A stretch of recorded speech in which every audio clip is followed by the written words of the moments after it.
Hello, and welcome. If you found your way here tonight, there's a good chance you know what anxiety feels like. Maybe it's been with you for years. Maybe it's something newer. Maybe you're not even sure if what you feel counts as anxiety, but something brought you here, to this quiet space, seeking rest. Welcome. I'm so glad you're here. This is a place for understanding, for gentleness, for letting go of the need to fix everything right now and simply allowing yourself to rest. There's no pressure here, no expectations, just space for you to be exactly as you are. Before we begin, if you'd like to support this journey, feel free to like this video. Subscribe if you want more content like this to accompany your nights. And if there are topics you'd like explored in future videos, the comment section is always open. But there's no obligation, no requirement. You're here to rest, and that's all that matters. Now, take a moment to get comfortable. Adjust your pillows. Pull your blankets up just the way you like them. Let your body settle into the bed, the couch, wherever you find yourself tonight. Feel the weight of your body being held by the surface beneath you. Take a slow, deep breath in through your nose, and release it gently through your mouth. Again, breathing in, and letting go of whatever you carried into this moment. One more time. In and out. Tonight, we're going to explore 100 facts about anxiety together. But this isn't a lecture. This isn't something you need to study or remember. Think of it as a gentle conversation, a slow walk through understanding, designed to help you make peace with what you feel. We'll journey through what anxiety is, how it shows up in your brain and body, why time feels strange and thoughts won't stop, how food and animals and laughter and movement all connect to your well-being. We'll talk about sleep and why it's so hard, and nighttime and why it feels so dark. But more than learning about anxiety, we're here to soften around it, to stop fighting it, just for tonight. To let understanding create a little more space, a little more peace. Whether you stay awake for this entire journey or drift off somewhere in the middle, and I truly hope you drift off, you'll absorb exactly what you need. Your mind will take in what serves you and release the rest. There's no test tomorrow. No need to remember every fact, every detail. Just let the words wash over you like gentle waves. Let them create a rhythm that carries you towards sleep. If you're anxious right now, that's okay. If your heart is racing or your thoughts are spinning or your body feels tense, that's okay too. You don't need to change any of it. You don't need to be calm to be here. You just need to be willing to listen, to breathe, and to let yourself be held by these hours we'll spend together. So close your eyes, or let them grow soft and heavy. Let your jaw relax. Let your shoulders drop away from your ears. Let your hands uncurl and rest, open and soft. You are safe here. You are welcome here, exactly as you are. And now, let's begin this gentle journey together. Into understanding, into compassion, into rest. Let's explore what anxiety is, where it comes from, and how you can find peace with it, one breath, one fact, one moment at a time. You're doing beautifully just by being here. And whatever happens next, whether sleep finds you quickly or takes its time, you're exactly where you need to be. Breathe, settle, and let's begin. If you're here tonight, listening to these words, there's a good chance you know what anxiety feels like. Maybe it's been with you for years, or perhaps it's something newer, something you're still learning to understand. Whatever brought you here, I want you to know that this is a safe space, a calm space. And for the next few hours, we're going to explore anxiety together, not to fight it, but to understand it, to make peace with it, and perhaps to let it soften just a little as you drift towards sleep. Take a deep breath with me now. In through your nose, slowly, gently, and out through your mouth. Let your shoulders drop. Let your jaw relax. You don't need to do anything right now except listen, and rest, and breathe. Tonight, we begin with a simple truth, one that might surprise you, or perhaps one that will simply confirm what you've always suspected. Anxiety is the most common mental health disorder worldwide. The most common. Let that sink in for a moment. Of all the ways our minds can struggle, of all the challenges we face internally, anxiety sits at the very top of that list. This isn't a small thing. This isn't rare. Nearly 284 million people across this planet experience anxiety. 284 million. That's more than the entire population of Brazil. More than the population of Indonesia. It's almost the population of the United States. Imagine every single person in America, and then imagine millions more beyond that, all sharing the same experience, all knowing what it feels like when your heart races for no clear reason, when your thoughts spiral, when worry becomes a constant companion. You are not alone in this. You have never been alone in this. And here's something else that's important to understand. Anxiety disorders vary greatly across cultures. The way anxiety shows up, the way it's expressed, the way it's understood, all of this shifts depending on where you are in the world, what community you belong to, what stories you've been told about feelings and fear and what it means to struggle. In some places, anxiety might be spoken about openly. In others, it remains hidden, private, something carried in silence. But make no mistake, it exists everywhere. It touches every corner of humanity. Research shows us that generalized anxiety disorder is more common in developed countries. There are many theories about why this might be. Perhaps it's the pace of modern life, the constant connectivity, the pressure to achieve, to succeed, to be always on, always available. Perhaps it's the dissolution of close-knit communities, the way we've traded slower rhythms for efficiency. Or perhaps in developed countries, we simply have more resources to identify and name what people are experiencing. The anxiety may have always been there. We're just better at seeing it now. Interestingly, when we look at the United States specifically, Asian Americans report the lowest anxiety rates. But researchers caution us to look deeper. This doesn't necessarily mean Asian Americans experience less anxiety. It may mean that cultural factors affect how anxiety is reported, how it's expressed, whether it's something you share with a researcher or a doctor, or whether it's something you carry privately, within yourself or your family. Mental health doesn't exist in a vacuum. It's always shaped by the world around us, by expectations and values and the stories we tell about what strength means. Here's another truth, one that won't surprise many of you. Women are twice as likely to develop anxiety disorders as men. Twice as likely. There are biological factors at play, hormonal fluctuations throughout life, but there are also social factors. The weight of expectations, the emotional labor that often falls disproportionately on women, the way girls are sometimes taught to be vigilant, to read the room, to keep everyone comfortable, to anticipate needs and prevent conflict. These patterns can wire our nervous systems toward hypervigilance, toward always scanning for danger, toward anxiety. But whether you're a woman or a man, whether your anxiety follows statistics or defies them, what matters is your experience. What matters is what you feel right now, in your own body, in your own mind. Breathe with me again. Slowly in, and slowly out. For many people, anxiety often begins in childhood. Young minds trying to make sense of a big, unpredictable world. Sometimes there's a clear reason, a specific event or circumstance. Sometimes there isn't. Sometimes anxiety just arrives, uninvited, and makes itself at home before a child even has words to describe what they're feeling.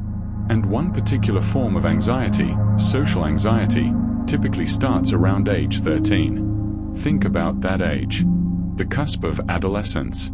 When you're becoming aware of how others see you, when social hierarchies become complex and confusing, when fitting in feels like survival, when your body is changing and everything feels uncertain. Of course, anxiety might bloom at 13. It makes perfect sense. If your anxiety started young, know this, you were doing the best you could with what you had. Your young self was trying to protect you, trying to navigate a world that felt overwhelming. You weren't broken then, and you're not broken now. Here's something else that's important, something that might resonate deeply if you've ever felt misunderstood. Anxiety is often invisible to others. You can be sitting in a meeting, anxiety coursing through your veins, heart pounding, thoughts racing, and the person next to you has no idea. You can be at a family dinner, smiling, nodding, while inside you're fighting a battle no one else can see. This invisibility can be lonely. It can make you feel like you're making it all up, like it's not real because others can't perceive it. But invisible doesn't mean imaginary. Your pain is real. Your experience is valid, even when no one else can see it. And perhaps because anxiety is so often invisible, perhaps because we're so good at hiding it, only 1/3 of people with anxiety receive treatment. Only 1 in 4 people with anxiety receive any treatment at all. Think about that.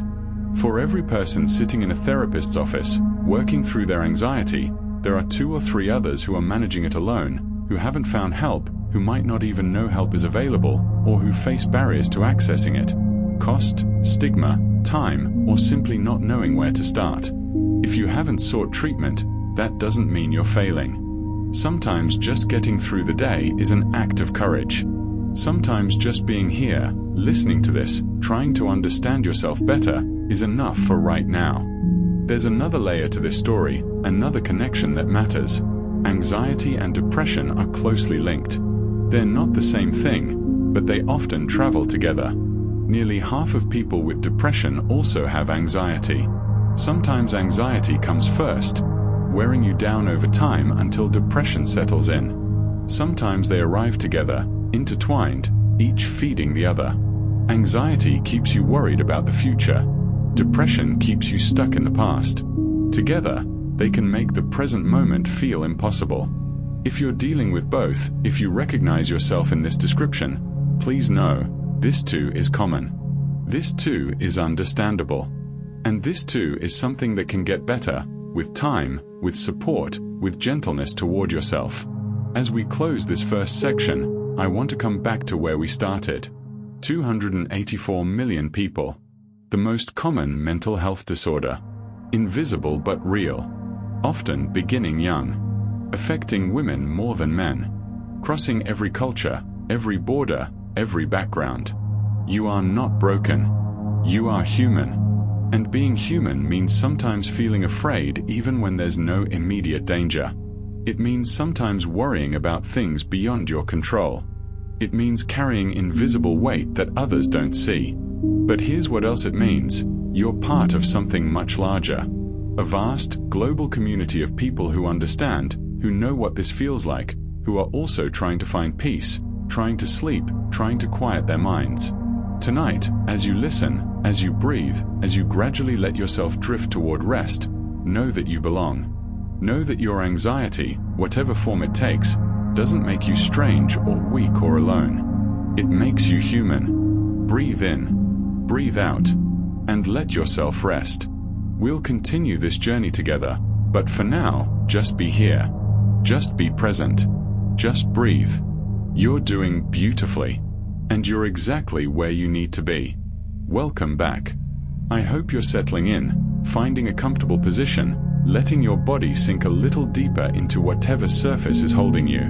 We're going to continue our journey now, moving from understanding what anxiety is out in the world, to understanding what anxiety is inside you.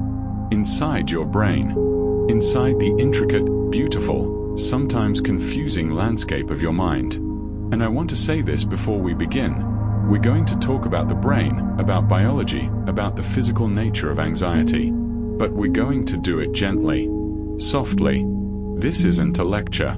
This isn't meant to frighten you or make you feel like your brain is broken. It's meant to help you understand. Because sometimes, understanding brings relief. Sometimes, knowing that there's a reason for what you feel, that it's not just you being weak or dramatic or too sensitive, sometimes that knowledge itself is healing. So breathe with me, and let's explore together. Anxiety is increasingly viewed as a brain circuit disorder. Let's pause on that for a moment. A circuit disorder. Think about the circuits in a house, the way electricity flows through pathways, connecting different rooms, different systems. Your brain works in a similar way. It has circuits, pathways that connect different regions, allowing information to flow, allowing you to think and feel and respond to the world around you.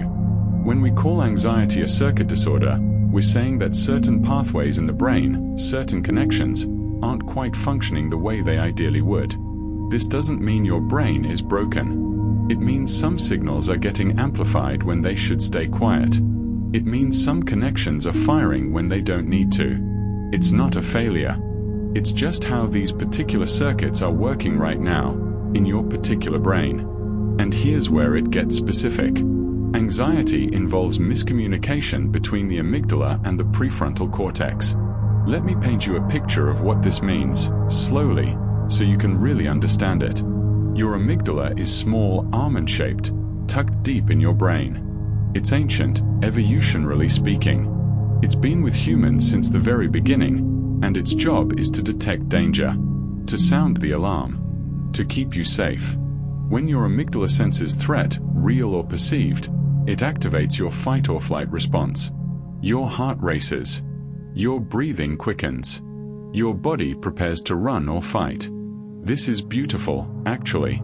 This is your brain trying to protect you. Your prefrontal cortex, on the other hand, sits right behind your forehead. It's more modern, more sophisticated. It's the rational part of your brain, the part that thinks things through, that weighs evidence, that can say, wait, is this actually dangerous, or does it just feel dangerous? In a brain without anxiety, these two regions communicate well. The amygdala sends its danger signal, and the prefrontal cortex evaluates it, and if there's no real threat, it sends a calming message back. It's okay. Stand down. We're safe. But in anxiety, this communication gets disrupted.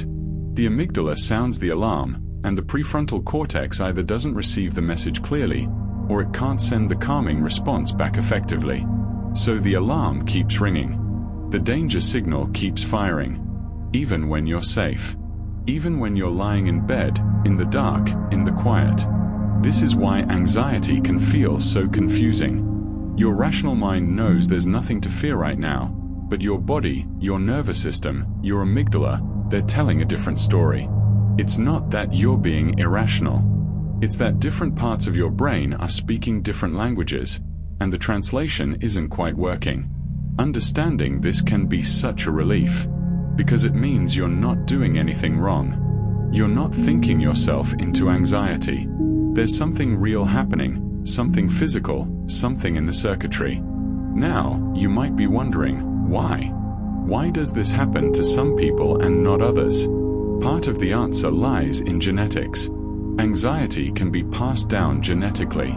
If you have a parent or grandparent who struggled with anxiety, you may have inherited certain genetic variations that make you more susceptible. Not guaranteed, but more likely. It's like inheriting eye color or height. You inherit tendencies, predispositions. This isn't about blame. If anxiety runs in your family, it doesn't mean your parents failed you or that you're destined to suffer. It just means you inherited a certain kind of nervous system, one that's more sensitive, more alert, more attuned to potential danger. In another time, in another context, this sensitivity might have kept your ancestors alive. It might have made them excellent at anticipating problems, at staying vigilant, at protecting the tribe. Today, in our modern world, that same sensitivity can feel like a burden. But it's not a defect. It's just a different way of being wired. Let's go deeper into the chemistry now, gently, slowly. People with anxiety have lower choline levels in the brain. Choline is a nutrient, something your brain needs to function properly, to build certain neurotransmitters, to maintain healthy cell membranes. When choline levels are low, communication between brain cells becomes less efficient. It's like trying to make a phone call with a weak signal. The message might get through, but it's fuzzy, unclear. This is one more piece of the puzzle. One more way that anxiety isn't just in your head in the way people dismissively mean that phrase. It's literally in your brain chemistry. It's measurable. It's real.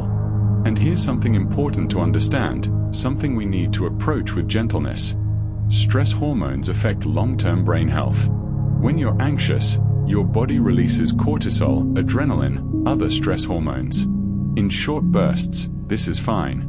This is what these hormones are designed for. But when anxiety is chronic, when those hormones are constantly flowing, they can, over time, affect your brain structure and function. I'm telling you this not to scare you, but to help you understand why managing anxiety matters. Why seeking support, why finding ways to calm your nervous system, why all of this is important not just for how you feel today, but for your long-term well-being. And it's not just your brain. Anxiety weakens the immune system. When your body is in constant fight-or-flight mode, it diverts resources away from things like fighting off infections, healing wounds, maintaining your defenses. It's like a city that's put all its resources into the military and neglected healthcare and infrastructure. Everything becomes more vulnerable. Chronic anxiety can damage the heart and lungs. The constant state of stress, the elevated heart rate, the shallow breathing, the tension, over time, these take a toll. Your heart works harder than it needs to. Your lungs don't fill as deeply. Your whole system is just a little bit strained, all the time. I know this might feel heavy, but stay with me. Breathe. Remember, knowledge is power. Understanding what's happening gives you the ability to do something about it, to be gentle with yourself, to prioritize your healing. There are other effects too, ones you might have noticed in your daily life. Anxiety can cause forgetfulness. Have you ever felt like your memory isn't what it used to be? Like you walk into a room and forget why you're there? Like names and words slip away just when you need them? This isn't early dementia. This isn't you losing your mind. This is anxiety. When your brain is using so much energy managing fear and worry, when it's constantly scanning for threats, there's less energy available for things like forming new memories or retrieving old ones. Your brain is doing triage. It's prioritizing survival over storage. Similarly, anxiety reduces verbal fluency. You might notice you stumble over words more. You might struggle to articulate thoughts that feel clear in your head. You might lose your train of thought mid-sentence. Again, this is the anxiety.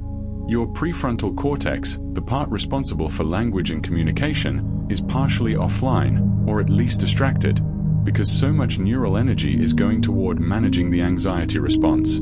This effect is even more pronounced in children. Children with anxiety perform worse on verbal tasks. Not because they're less intelligent, not because they're not trying hard enough, but because their developing brains are diverting resources toward managing big feelings they don't yet have the tools to process.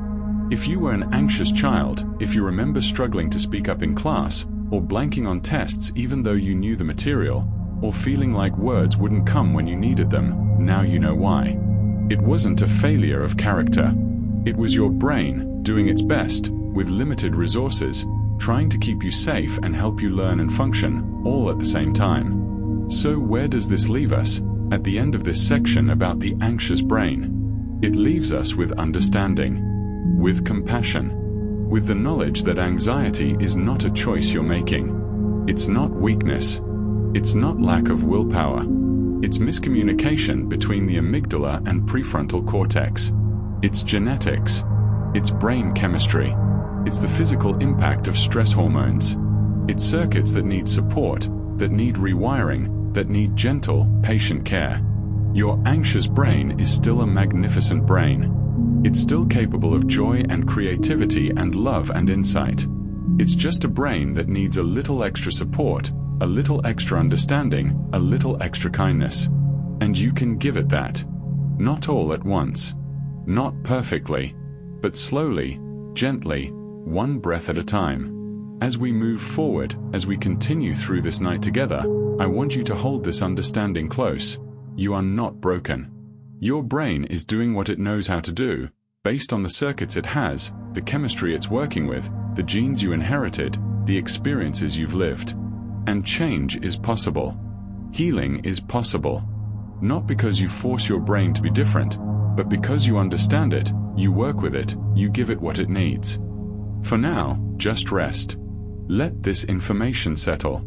Let it be a comfort rather than a concern. You're learning about yourself. And that's beautiful. Breathe in, breathe out, and let yourself drift a little deeper. We'll continue soon. But for now, you're safe. You're here. And that's enough. Let's take a moment here, before we continue. Just notice your body. Notice where you're holding tension. Your jaw, your shoulders, your hands. You don't need to change anything. Just notice. Just breathe. And as we move into this next part of our journey, I want you to remember, your body is not betraying you. Your body is trying, with everything it has, to protect you. What we're going to explore now is the journey anxiety takes through your body. From your brain, down through your chest, into your stomach, all the way to your fingers and toes. We're going to understand why anxiety doesn't just live in your thoughts, why it's so physical, why it can feel like your entire body is responding to a threat that your mind knows isn't really there. And we'll go slowly, very slowly, because this deserves to be understood gently. At the center of anxiety's physical experience is something you may have heard of. Anxiety activates the fight or flight response. This is ancient. This is primal. This is a system that has kept humans alive for hundreds of thousands of years. Imagine, for a moment, one of your ancestors, thousands of years ago, walking through tall grass. Suddenly, they hear a rustling. Could be the wind. Could be a predator. Their brain doesn't have time to carefully analyze. It needs to act. Now. So the fight or flight response kicks in. Instantly. Automatically. The amygdala we talked about earlier sounds the alarm, and within milliseconds, your entire body transforms. Your heart rate spikes. Your breathing becomes rapid and shallow. Your pupils dilate. Your muscles tense, ready to run or fight. Stress hormones flood your system. This response saved lives. It still does, when there's real danger. If you step into traffic and leap back just in time, that's your fight or flight response protecting you. But here's what happens with anxiety. This ancient, life-saving system activates even when there's no predator, even when there's no immediate danger. It activates because of a work email, because of a social interaction you're worried about, because of a thought, a memory, a what-if scenario playing out in your mind. Your body doesn't know the difference between a real threat and a perceived one. So it responds the same way. Fully, completely, with everything it has. And this creates a cascade of physical sensations, each one perfectly logical, each one your body trying to help you survive. Let's follow this cascade, slowly, gently, from the inside out. When fight or flight activates, blood is diverted away from digestion during anxiety. Your body makes a calculation. If you need to run from danger, digesting that meal you ate an hour ago is not a priority. Survival is the priority. So blood flow shifts away from your stomach and intestines and moves toward your large muscle groups, your legs and arms, the parts of you that need to fight or flee. This is why anxiety so often shows up in your stomach. The nausea, the butterflies, the feeling like your stomach is tied in knots. It's not just nervousness. It's literal redirection of blood flow. Your digestive system is temporarily being put on pause. If you've ever felt sick to your stomach before a big presentation, or lost your appetite during a stressful period, or felt like you couldn't eat even though you knew you should, now you understand why. Your body thought it was preparing you for survival. It didn't know you were just sitting at a desk, or lying in bed, or standing in a social situation. This same redirection of blood flow explains something else you might have experienced. Cold hands and feet are common during anxiety. Again, your body is prioritizing. It's sending blood to your core, to your vital organs, to your large muscles. Your extremities, your hands and feet, they're less important in a survival situation. So they get less blood flow. And with less blood flow comes coldness. Have you ever noticed your hands going icy during a moment of panic? Or your feet feeling numb and cold when you're anxious? It's not random. It's your body following its ancient programming, trying to keep you alive. But the physical response doesn't stop there. Anxiety causes muscle tension just from thinking. You don't even need to move. You can be completely still, and yet your muscles will tighten, will contract, will hold themselves rigid. This is preparation. Your body is bracing for impact. It's getting ready to spring into action, even if that action never comes. Think about how you sit when you're anxious. Your shoulders probably creep up toward your ears. Your jaw clenches. Your fists might tighten without you realizing it. Your whole body becomes a coiled spring. And when this happens day after day, week after week, month after month, chronic stress can lead to muscle weakness. It seems contradictory, doesn't it? How can constant tension lead to weakness? But think about holding any position for too long. Hold your arm straight out in front of you for 5 minutes and see how weak it feels. Your muscles aren't designed to be in constant contraction. They need cycles of tension and release, work and rest. When anxiety keeps them perpetually tense, they exhaust themselves. They develop trigger points, knots, areas of chronic tightness. And paradoxically, they become weaker. Not because you're not strong, but because they're tired. So tired. Let's talk about temperature now, because anxiety does strange things to how hot or cold you feel. Anxiety can cause low-grade fevers. Your body temperature can actually rise, just slightly, when you're anxious. Not enough to be medically significant, usually, but enough that you might feel warmer than normal. Anxiety can make you feel physically hot, like you're overheating from the inside. You might feel flushed. You might feel like you need to take off layers of clothing even when the room temperature hasn't changed. You might feel heat rising in your chest, your neck, your face.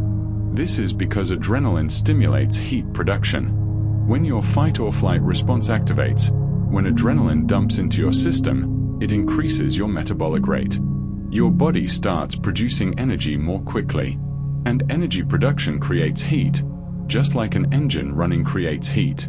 Your body is revving up, preparing for action, and heat is a natural byproduct of that process. At the same time, something seemingly contradictory is happening.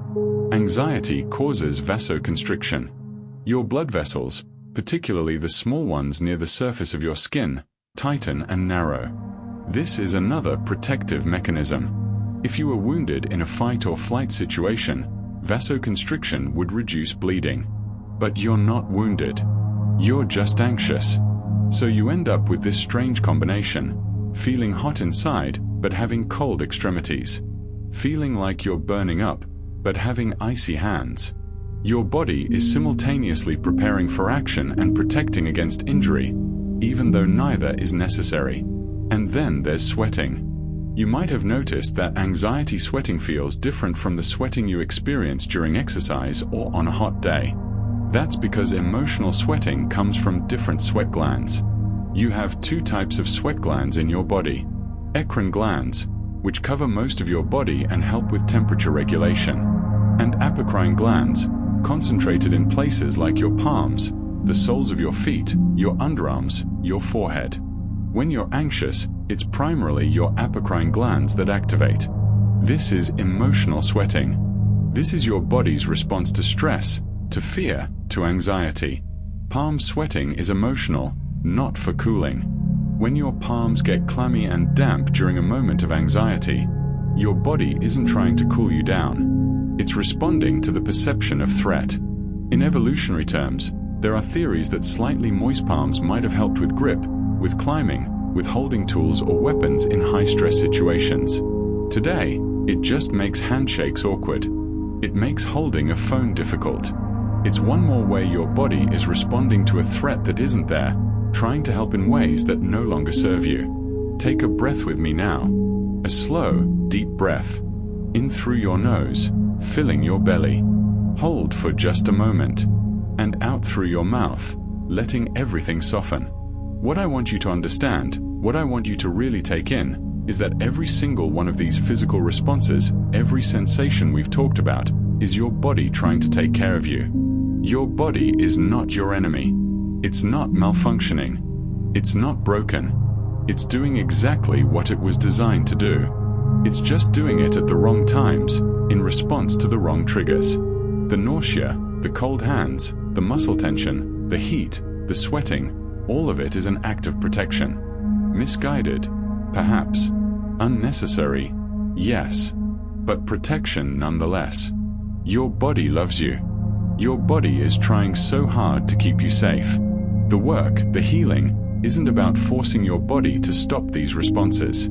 It's about gently teaching your nervous system that it's safe, that the threats it's perceiving aren't real, that it can relax, that it can stand down. This takes time. It takes patience.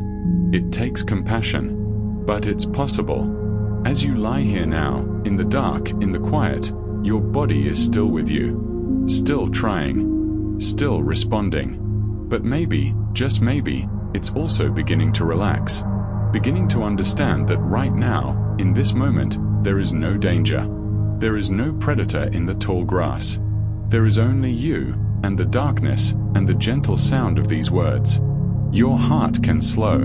Your breathing can deepen. Your muscles can release, inch by inch, fiber by fiber. You don't have to make this happen. You just have to allow it. Allow your body to remember that it's safe. Allow your shoulders to drop away from your ears. Allow your jaw to unclench. Allow your hands to uncurl, your palms to rest open and soft. From your head to your toes, every part of you is working so hard. Every part of you is trying. And every part of you deserves rest.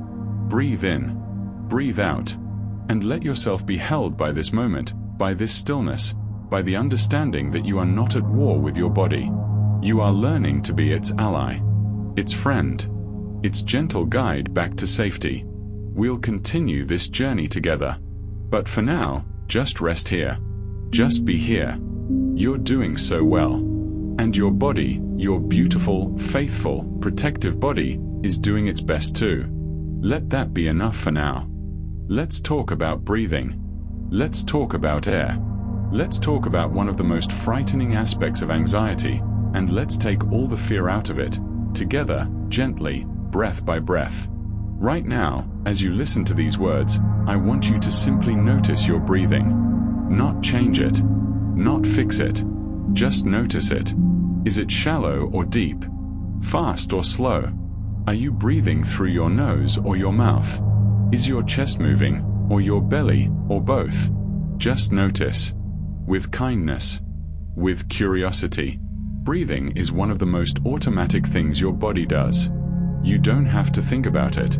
You've been breathing since the moment you were born, without conscious effort, thousands and thousands of times every day. Your body knows how to breathe. It's kept you alive all this time. And yet, when anxiety arrives, suddenly breathing can feel impossibly complicated, impossibly difficult, impossibly wrong. Anxiety often creates a feeling of air hunger. Air hunger. What a perfect phrase for something so distressing.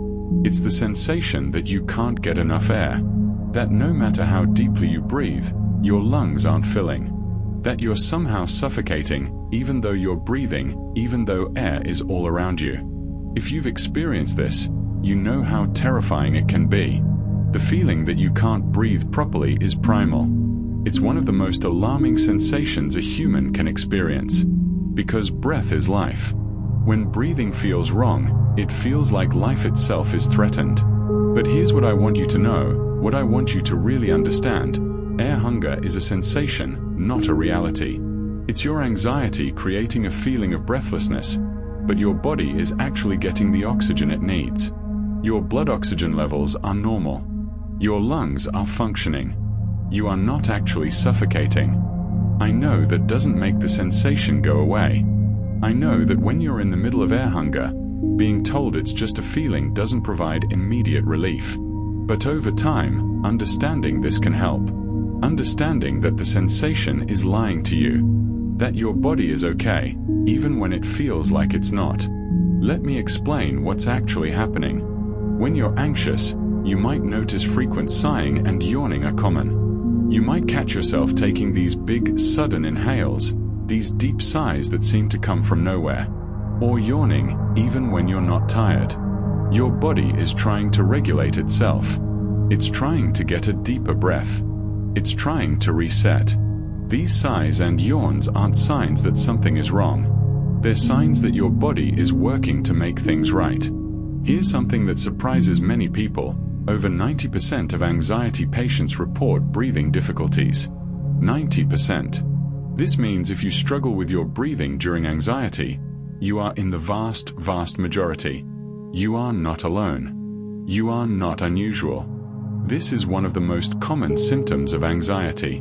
Breathing difficulties might mean shortness of breath, or rapid breathing, or feeling like you can't take a full breath, or feeling like you're breathing manually, like you have to remember to do it, like if you don't consciously breathe, you might stop. All of these experiences are incredibly common. Your breathing is tied intimately to your nervous system. They communicate constantly. When your nervous system is activated, in fight or flight mode, your breathing changes automatically. It becomes faster, shallower, preparing you for action. And here's where things get interesting, where understanding can truly help. Overbreathing actually reduces oxygen delivery. This seems backwards, doesn't it? You'd think breathing more would mean more oxygen. But that's not how it works.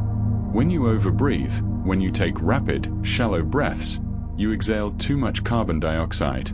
And carbon dioxide, while we think of it as waste, actually plays a crucial role in oxygen delivery. It helps release oxygen from your red blood cells into your tissues. When you breathe out too much carbon dioxide too quickly, your blood becomes slightly more alkaline, and oxygen clings more tightly to your red blood cells. It doesn't release into your tissues as efficiently. So paradoxically, overbreathing can make you feel more breathless, not less. It creates that air hunger sensation, even though you're breathing plenty. You're breathing too much, actually. But your cells aren't getting oxygen as efficiently, and your body sends the signal that something is wrong, that you need more air. This is why anxiety can feel like suffocation even with normal oxygen. Your oxygen saturation is fine. If you were to put a pulse oximeter on your finger during a panic attack, it would likely read 98%, 99%, perfectly normal. But you feel like you're suffocating. Because the sensation of breathlessness isn't always about actual oxygen levels. It's about carbon dioxide levels, about the pH of your blood, about the signals your body is sending based on disrupted breathing patterns. Understanding this can be so powerful. Because it means when you feel like you can't breathe, the solution isn't to breathe more. It's to breathe slower, deeper, more calmly. Let's try something together now. Gently. No pressure. Breathe in through your nose for a count of 4. 1, 2, 3, 4. Hold for a count of 4. 1, 2, 3, 4. And out through your nose for a count of 6. 1, 2, 3, 4, 5, 6. Notice the exhale is longer than the inhale. This is intentional. This helps retain just a little bit more carbon dioxide. This helps restore balance. Let's do that a few more times. Together. In. 2, 3, 4. Hold.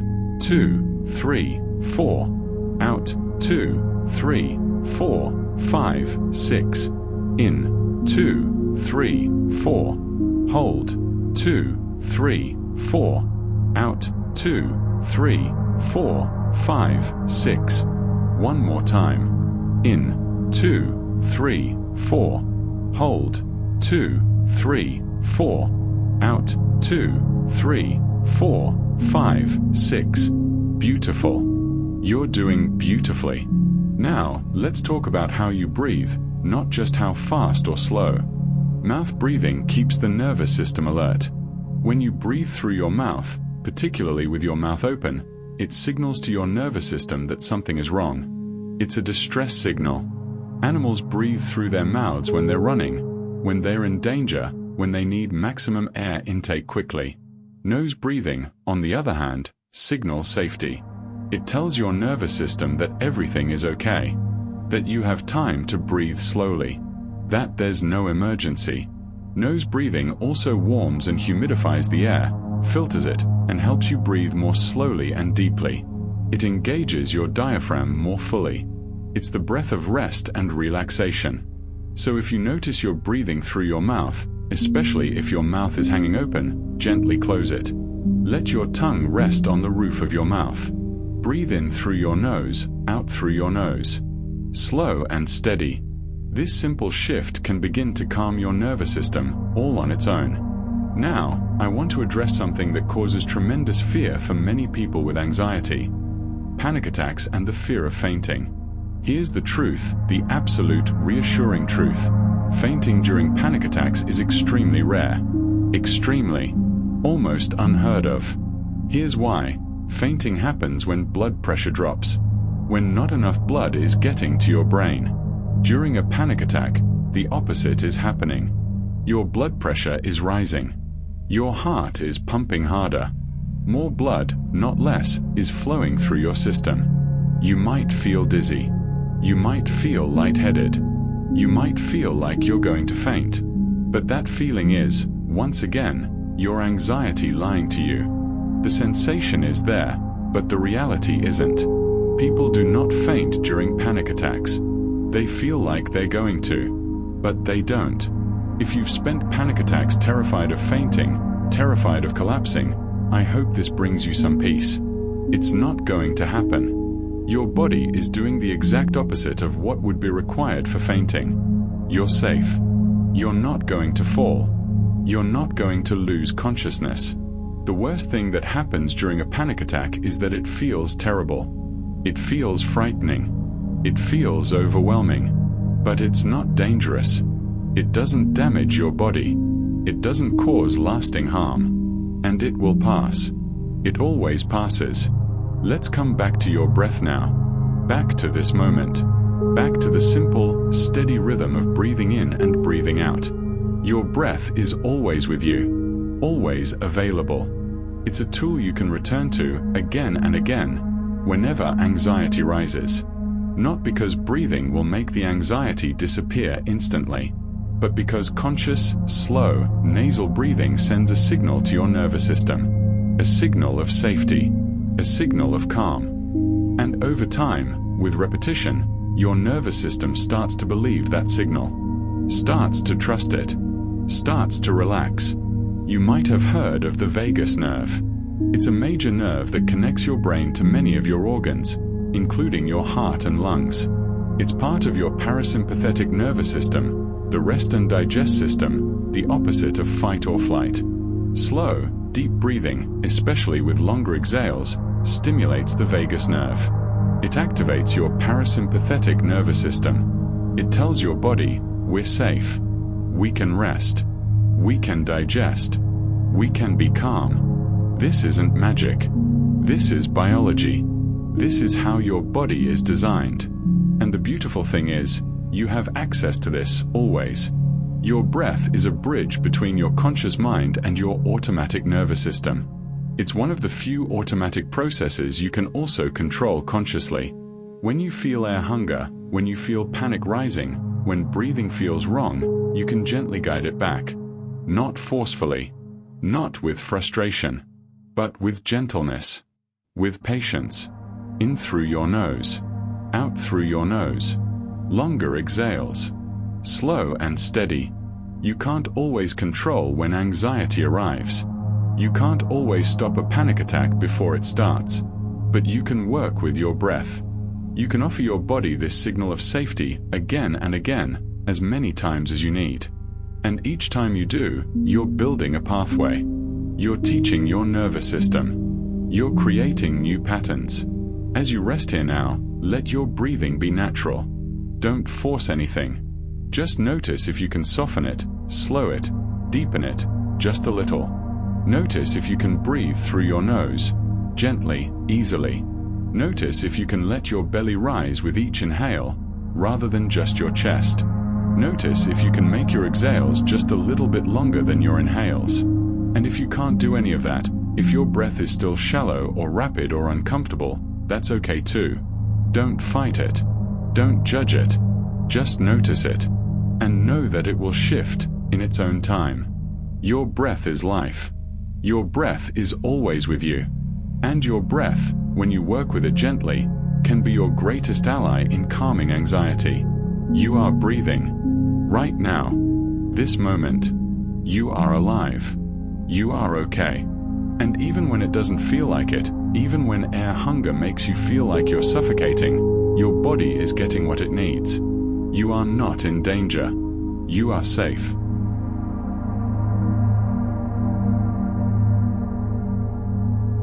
And breath by breath, moment by moment, you are okay. Rest in that truth. Let it hold you. And breathe. Just breathe.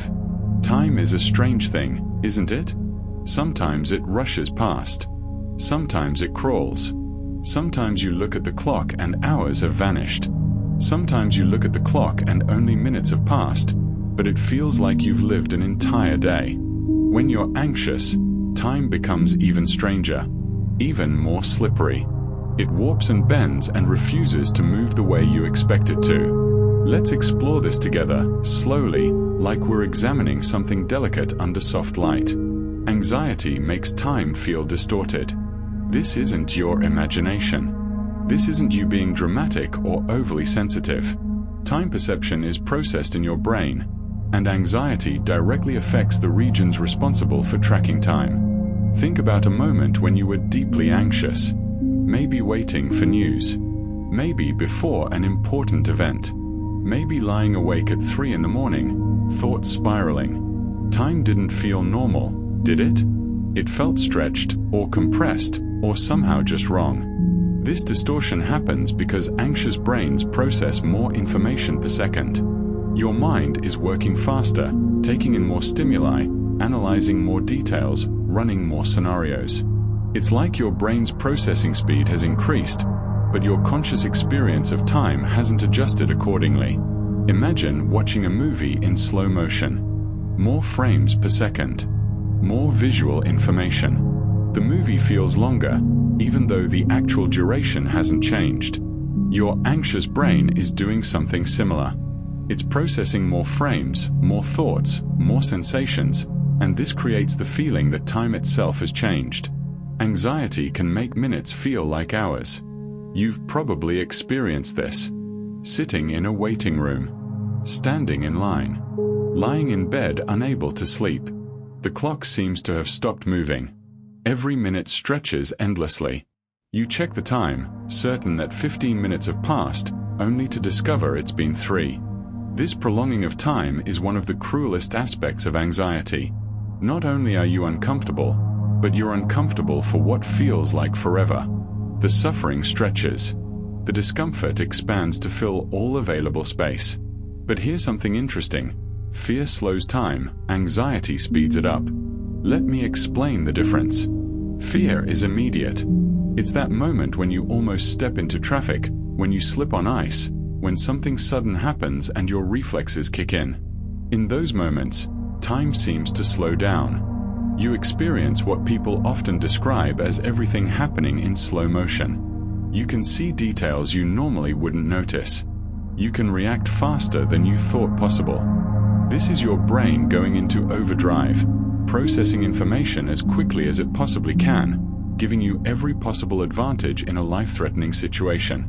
Anxiety, though, is different. Anxiety is about the future, about things that might happen, about worries and what-ifs and scenarios that haven't occurred. And in anxiety, time often feels like it's racing away from you. Days blur together. You can't remember what you did yesterday. You feel like you're always running late, always behind, always trying to catch up to a present moment that keeps slipping away. Part of this has to do with brain chemistry. Stress lowers dopamine, altering time perception. Dopamine is a neurotransmitter involved in many functions, including how you experience time. When stress and anxiety lower your dopamine levels, your internal clock gets disrupted. Time doesn't feel consistent anymore. It fluctuates. It becomes unreliable. And yet, paradoxically, high anxiety makes durations feel longer. When you're in a state of high anxiety, when your nervous system is activated and your thoughts are racing, short periods of time can feel interminable. That 10-minute presentation feels like an hour. That brief social interaction feels endless. You're hyper-aware of every second passing, and that awareness itself stretches time. It's exhausting, isn't it? To be trapped in distorted time. To feel simultaneously like time is racing away and dragging on forever. Let me offer you an image. Imagine you're standing in a river. When you're calm, the river flows at a steady pace. You can see the water moving. You can track individual leaves or twigs as they float past. Time feels linear, predictable. The river flows, and you flow with it. But when anxiety arrives, it's like the river suddenly becomes turbulent. The water rushes faster in some places, pools, and stagnates in others. You lose track of the flow. You can't tell anymore how fast things are moving. You're just trying not to drown. This is what anxiety does to time. And it's not just passive distortion. Anxiety actively hijacks your attention in ways that make time perception even more chaotic. Stress causes fixation and loss of time awareness. When you're anxious, your attention narrows. You become fixated on the source of your anxiety, on your worrying thoughts, on your physical sensations. Everything else fades into the background. Hours can pass without you noticing because you've been completely absorbed in your internal experience. Have you ever looked up from a bout of anxious rumination and realized you've lost hours? That it's suddenly dark outside, or that meals were missed, or that you forgot about plans you'd made? This isn't absent-mindedness. This is fixation. Your brain has become so focused on perceived threat, on trying to solve unsolvable problems, on running through scenarios again and again, that it has stopped tracking external time altogether. At the same time, heightened alertness stretches time perception. When you're in a state of hypervigilance, when you're constantly scanning for danger, constantly monitoring your body and your environment, time expands. You're aware of so much. You're noticing everything.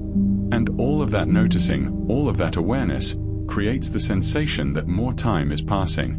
It's like the difference between driving a familiar route and driving somewhere new. The familiar route seems to take no time at all. You arrive almost without noticing the journey. But a new route, where you're paying attention to every turn, every street sign, every landmark, that feels much longer. The duration is the same, but the experience of time is different. Anxiety keeps you in a state of constant newness, constant alertness. Nothing feels routine. Nothing feels safe enough to gloss over. So time stretches. Now, let's talk about thoughts themselves, because this is where time and anxiety become most tangled. Self-focused attention keeps anxiety going. When you're anxious, your attention turns inward. You become hyper-aware of your thoughts, your feelings, your bodily sensations. You monitor yourself constantly. Am I okay? Is my heart beating too fast? Is that sensation normal? What does this thought mean? Why am I thinking this? This self-focused attention creates a feedback loop. The more you pay attention to your anxiety, the more anxious you become. And the more anxious you become, the more you pay attention to it. Around and around, like a dog chasing its tail. And in this loop, time becomes meaningless. You could be stuck in this cycle for 5 minutes or 5 hours. You lose track. You lose your grounding. You drift, untethered, in a space where thoughts generate more thoughts, where worry feeds worry, where time is measured not in minutes but in the density of your rumination. Overthinking is one of anxiety's favorite tools. Your mind offers you a problem, usually one without a clear solution, and invites you to think about it. Just think about it. Turn it over. Examine it from every angle. Surely, if you think about it enough, you'll find an answer.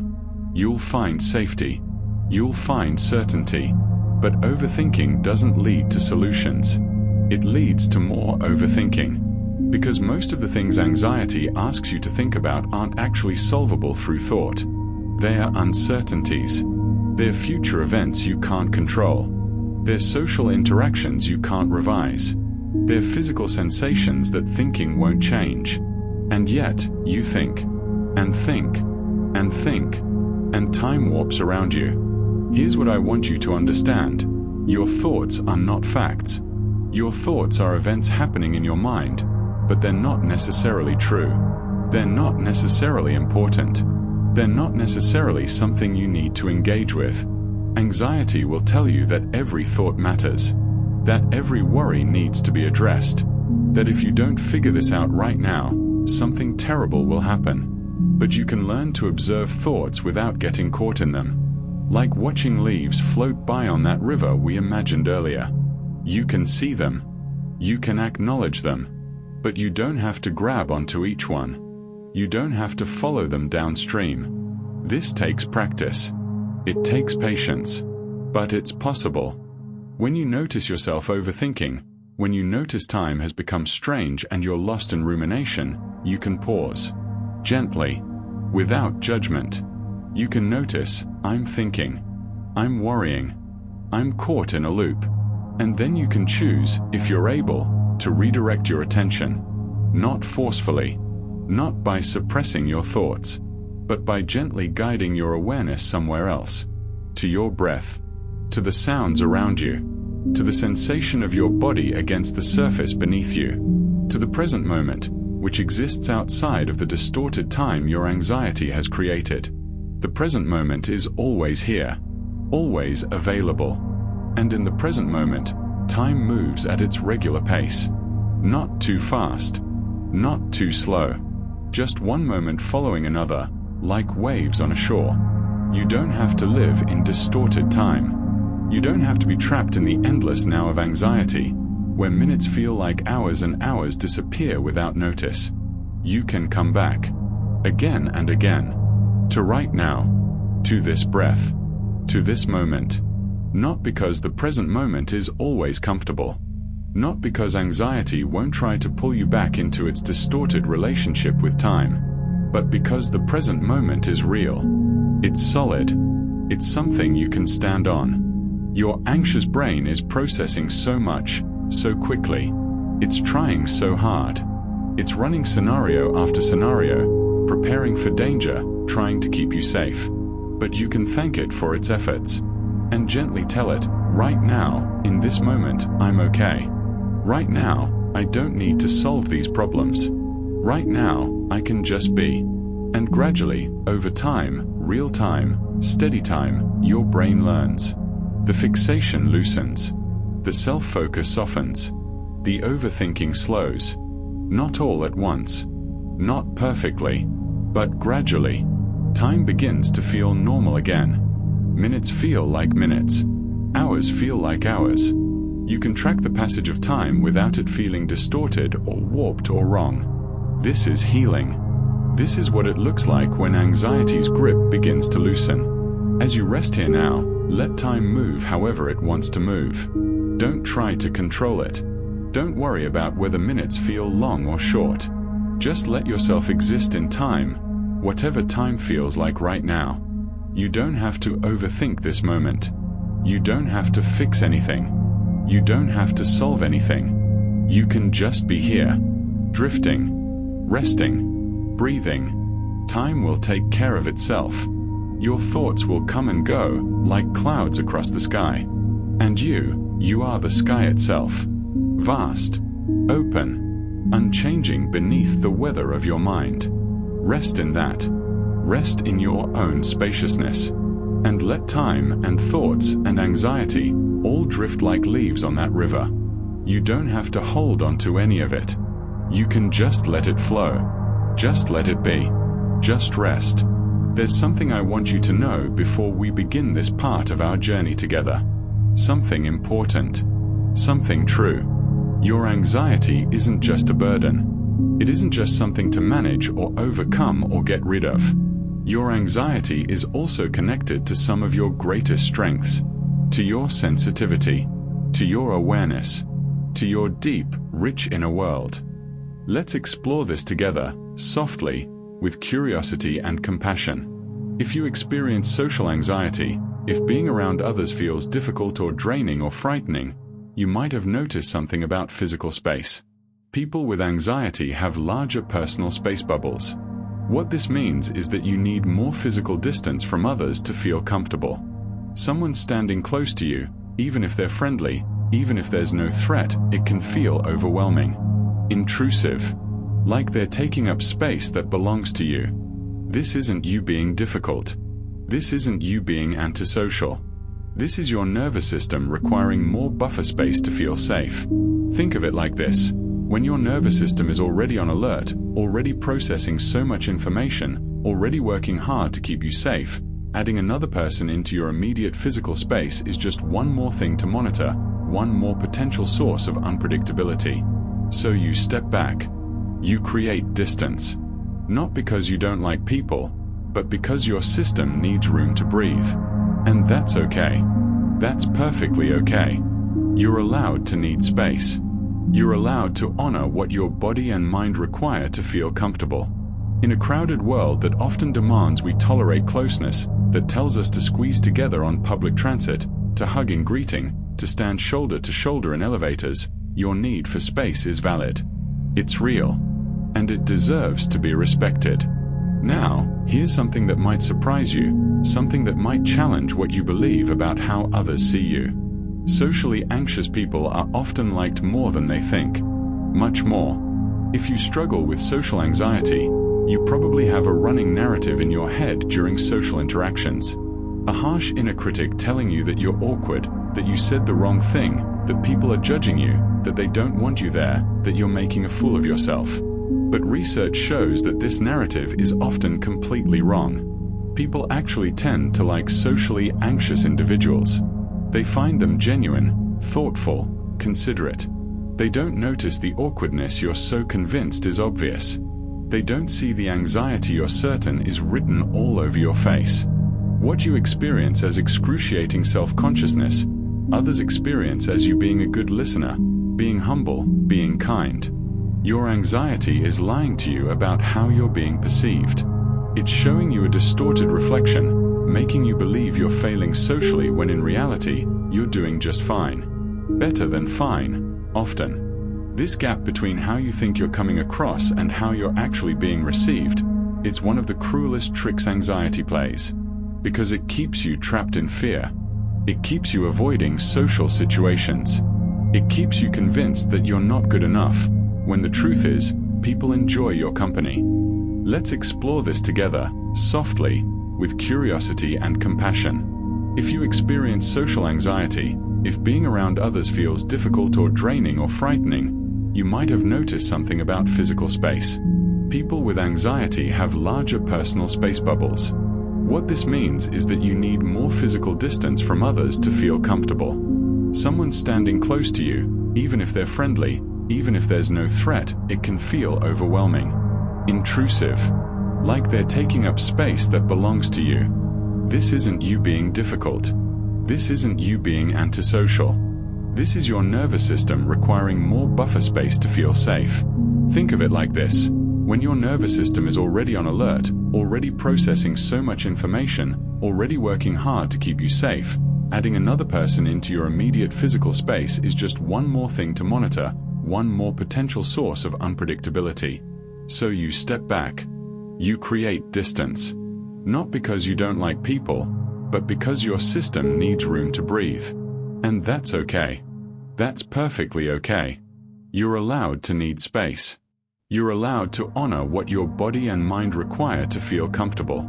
In a crowded world that often demands we tolerate closeness, that tells us to squeeze together on public transit, to hug in greeting, to stand shoulder to shoulder in elevators, your need for space is valid. It's real. And it deserves to be respected. Now, here's something that might surprise you, something that might challenge what you believe about how others see you. Socially anxious people are often liked more than they think. Much more. If you struggle with social anxiety, you probably have a running narrative in your head during social interactions.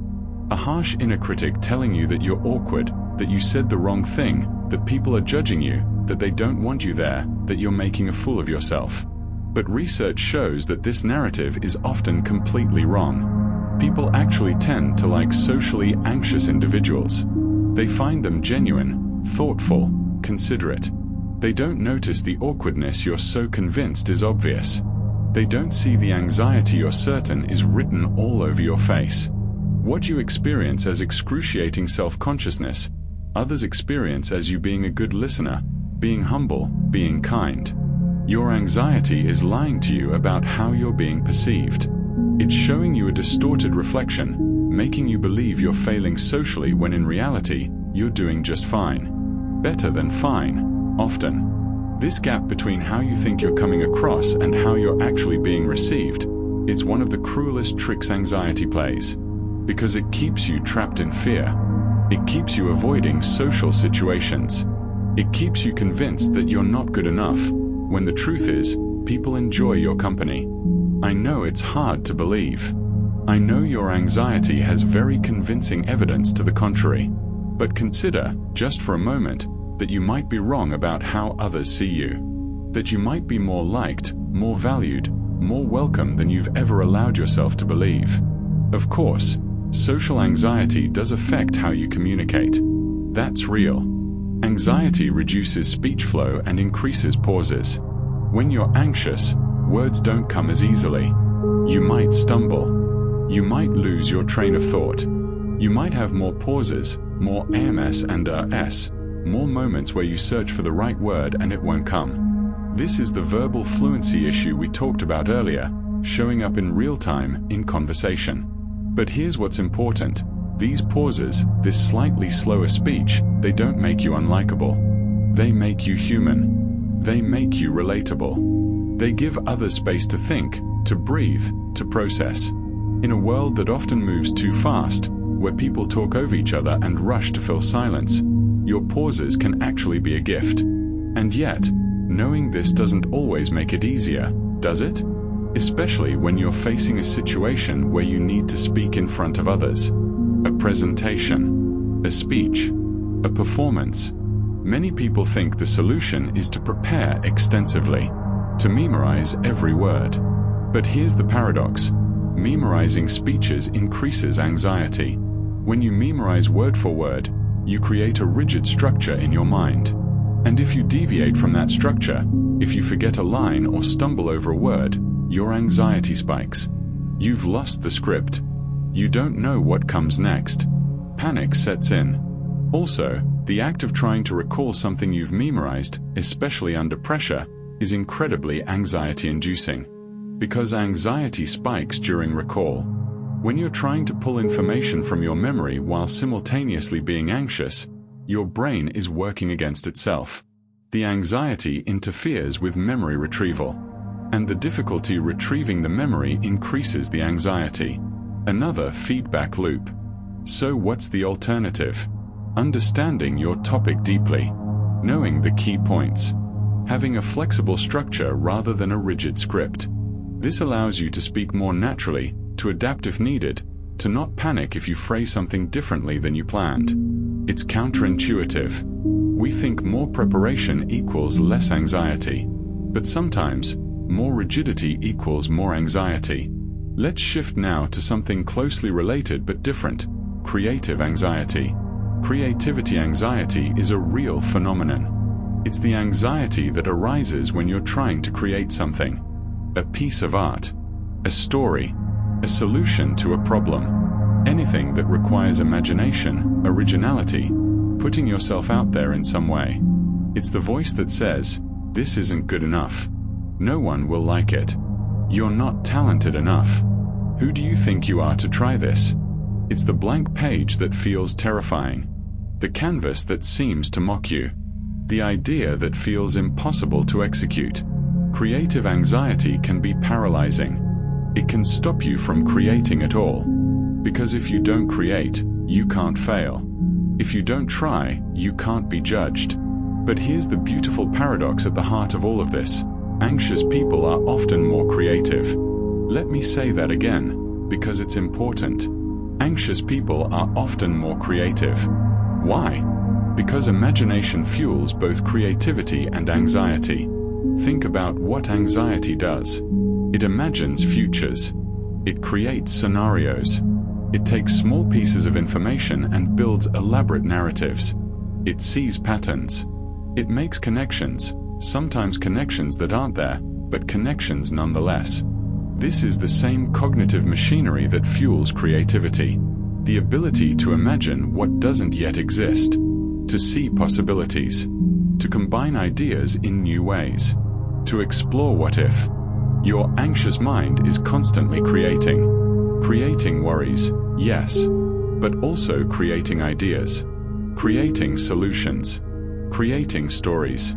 Creating art. The same sensitivity that makes you prone to anxiety also makes you attuned to nuance, to emotion, to the subtle undercurrents of situations. You notice things others miss.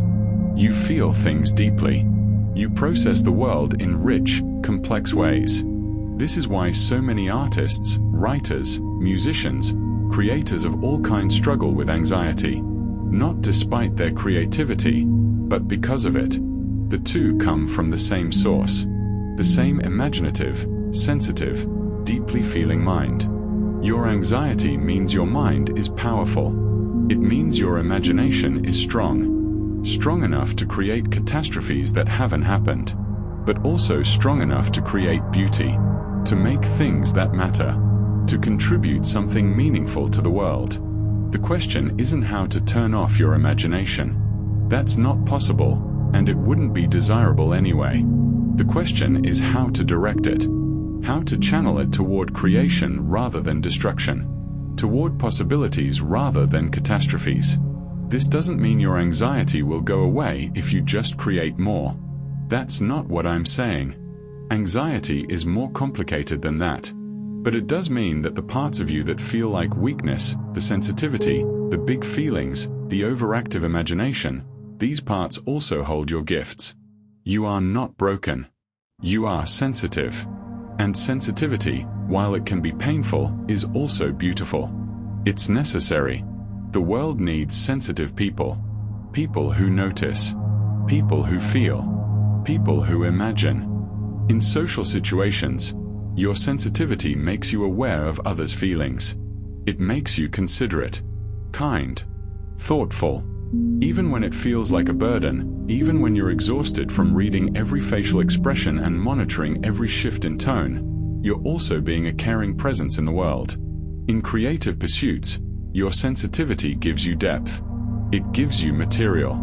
It gives you the ability to touch others' hearts because you know what it feels like to have a tender heart yourself. I'm not trying to romanticize your suffering. I'm not saying anxiety is a gift you should be grateful for. Pain is pain. Struggle is struggle. But I am saying that you are more than your anxiety. You are not defined by your struggles. And the same mind that produces anxiety also produces insight, creativity, empathy, connection. You contain multitudes. As you rest here now, I want you to consider the possibility that your larger personal space bubble is protection, not weakness. That the pauses in your speech are thoughtfulness, not failure. That your creative anxiety is evidence of caring deeply about what you make, not evidence that you shouldn't try. Consider that people might like you more than you think. That you might be more creative than you've allowed yourself to believe. That your sensitivity, your imagination, your deep feeling nature, that these are strengths wearing the disguise of struggles. You don't have to fully believe this right now.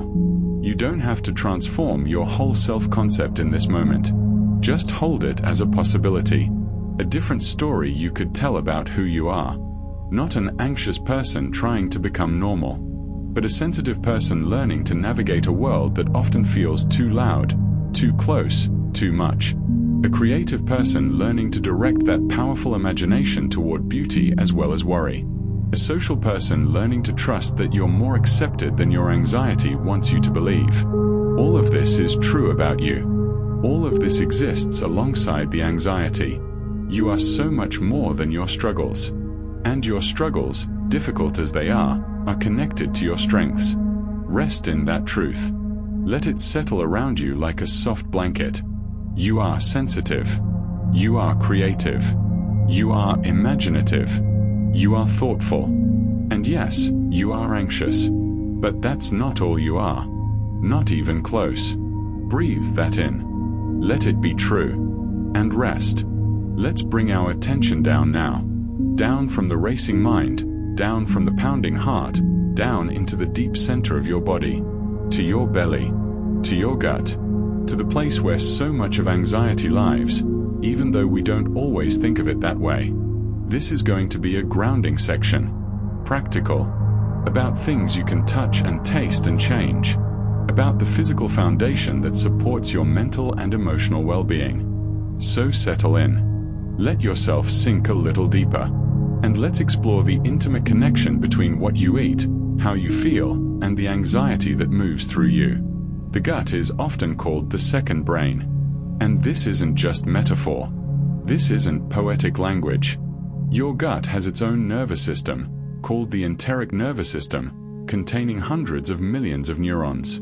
More neurons than in your spinal cord. Your gut thinks. Not in words, not in conscious thoughts, but it processes information.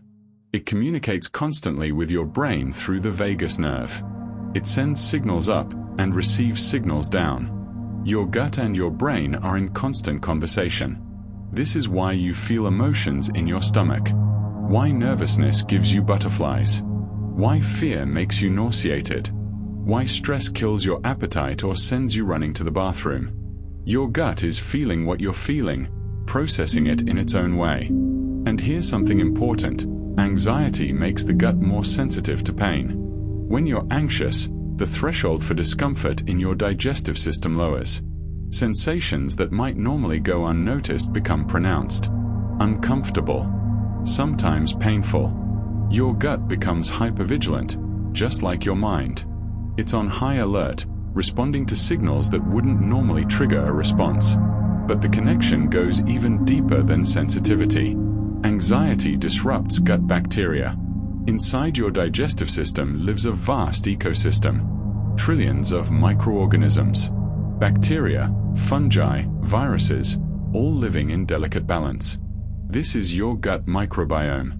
And it's crucial for far more than just digestion. Your gut bacteria produce neurotransmitters.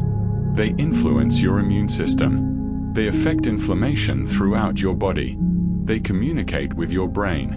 And when you're stressed, when you're anxious, the composition of your gut bacteria changes. The balance shifts.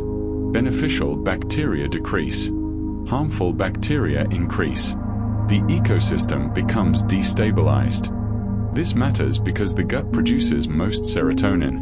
90% of your body's serotonin, the crucial neurotransmitter involved in mood regulation, is produced in your gut. Not in your brain. In your gut.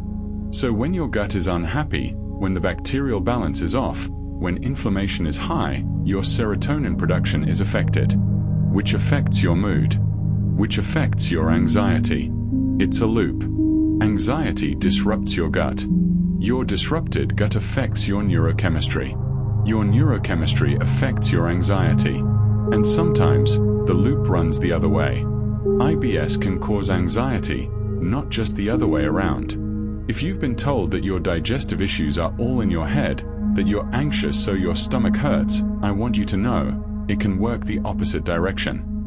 Chronic digestive problems, chronic gut inflammation, chronic imbalance in your microbiome, these physical problems can create or worsen anxiety. Your gut is sending distress signals to your brain. Your brain receives these signals and interprets them as danger. Anxiety rises, even if there's nothing externally wrong. This is why treating gut health can sometimes improve anxiety. This is why the connection matters. Let's talk about what happens to your gut during the stress response, because we've touched on this before, but it's worth going deeper. Stress diverts blood away from digestion. Remember, your body is preparing for fight or flight. Digesting food is not a priority when you're supposedly running from a tiger. So blood flow moves away from your stomach and intestines and toward your muscles. This is why anxiety kills your appetite. This is why eating during stress can make you feel sick. Your digestive system has been temporarily shut down. It's offline. Food sitting in a stomach that's not receiving adequate blood flow, that's not producing digestive enzymes properly, that food just sits there. Heavy. Uncomfortable. And if this happens chronically, if you're eating while stressed day after day, your digestion suffers. Nutrients aren't absorbed properly. Your gut lining can become damaged. The bacterial balance shifts further. Here's something else that matters. Irregular eating spikes cortisol. When you skip meals, when you go too long without eating, when your eating patterns are chaotic, your body interprets this as stress, as scarcity, as danger, and it releases cortisol. More stress hormones, more activation of your stress response, more anxiety. You might think you're too anxious to eat, or too busy, or that it doesn't matter. But irregular eating is actually feeding your anxiety, giving it fuel. Now let's talk about sugar, because this is important. This is one of the most powerful connections between what you eat and how you feel. Sugar spikes can mimic panic attacks. When you consume a lot of sugar, especially on an empty stomach, your blood sugar spikes rapidly. Your body releases insulin to bring it back down. But sometimes it overcorrects. Your blood sugar drops too quickly, too low. And when your blood sugar crashes, the sensations are remarkably similar to a panic attack. Your heart races. You feel shaky, sweaty, anxious, dizzy. Your body releases adrenaline to try to bring your blood sugar back up. Blood sugar crashes feel like anxiety. They produce the same physical sensations, trigger the same stress response, activate the same neural pathways. So if you're consuming a lot of sugar, especially in drinks, especially without protein or fiber to slow the absorption, you're creating a physiological roller coaster that your nervous system has to manage. And it's not just the immediate effects. Sugar-sweetened drinks are linked to depression. High sugar intake increases depression risk. The research on this is clear and consistent. Sugar creates inflammation. It disrupts gut bacteria. It causes blood sugar instability. It affects neurotransmitter production. Over time, all of this takes a toll on your mental health. I'm not telling you this to make you feel guilty about what you eat. I'm telling you this so you understand. So you have information. So you can make choices that support your well-being. Let's talk about caffeine now, because this is complicated. Caffeine mimics fear in the body. When you consume caffeine, it triggers many of the same physiological responses as fear. Increased heart rate, heightened alertness, release of stress hormones. For someone with anxiety, caffeine can tip you over the edge. That morning coffee that's supposed to help you wake up might actually be triggering your nervous system into fight or flight mode. You might feel jittery, on edge, like something bad is about to happen, and you might not connect it to the coffee you had an hour ago. But here's the complication. Moderate caffeine may reduce depression. Small to moderate amounts of caffeine have been associated with lower rates of depression. The key word is moderate, and it affects different people differently. Some people with anxiety can handle a small amount of caffeine. Others can't tolerate any at all. You have to know yourself.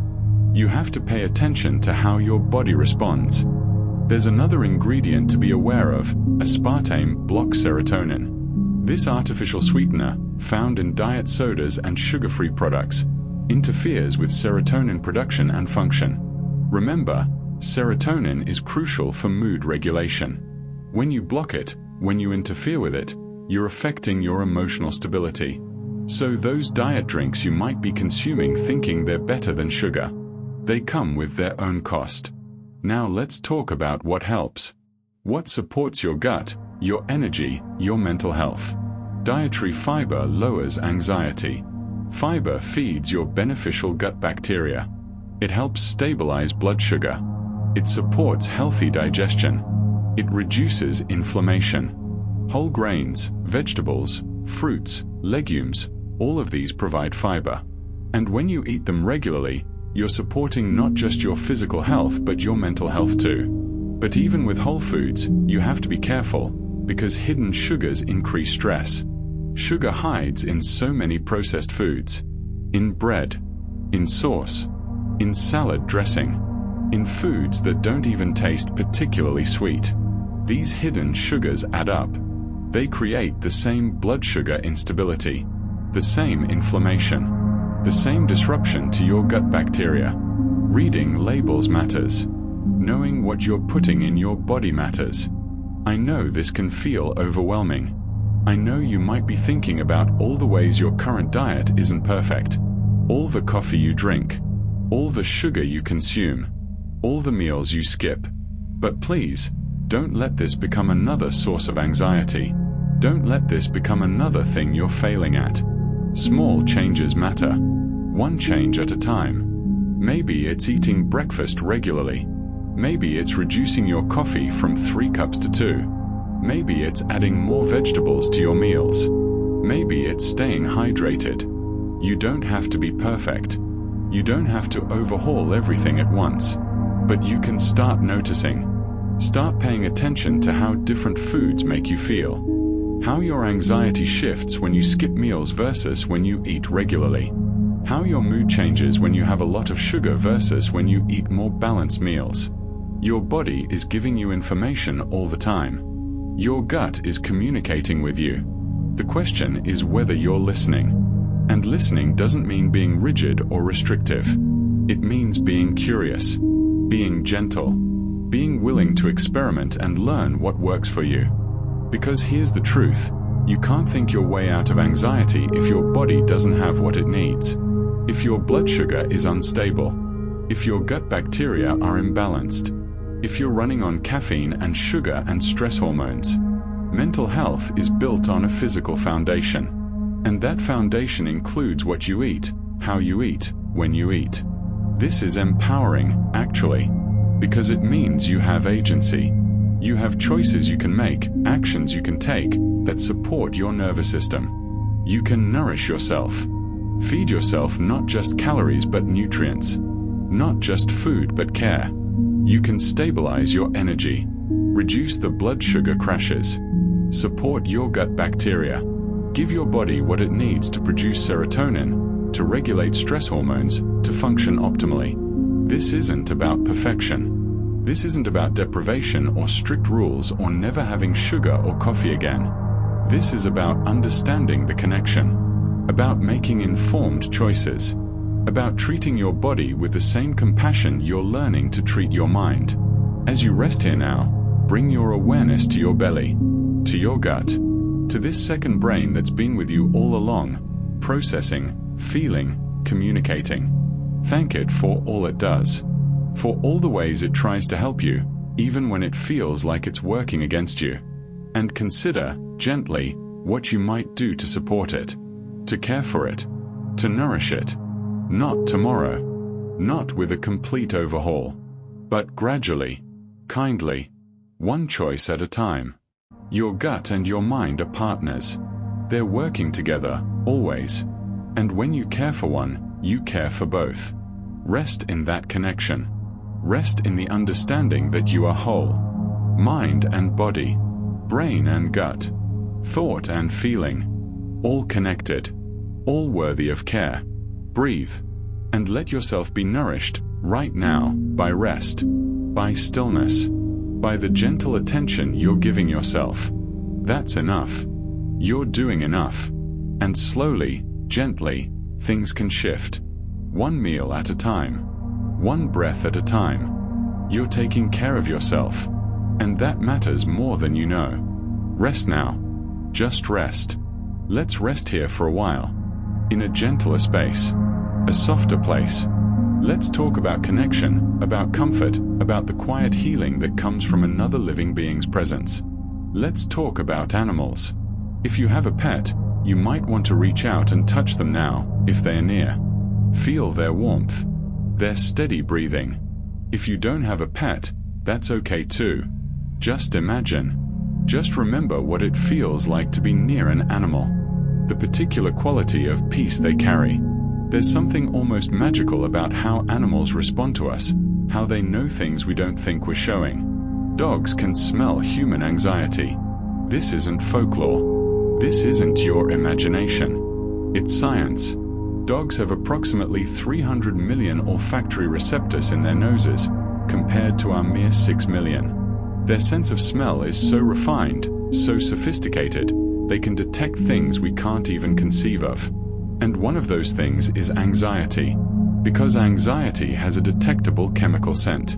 When you're anxious, your body releases specific compounds through your sweat, your breath, subtle changes in your body chemistry that you're completely unaware of. But a dog knows.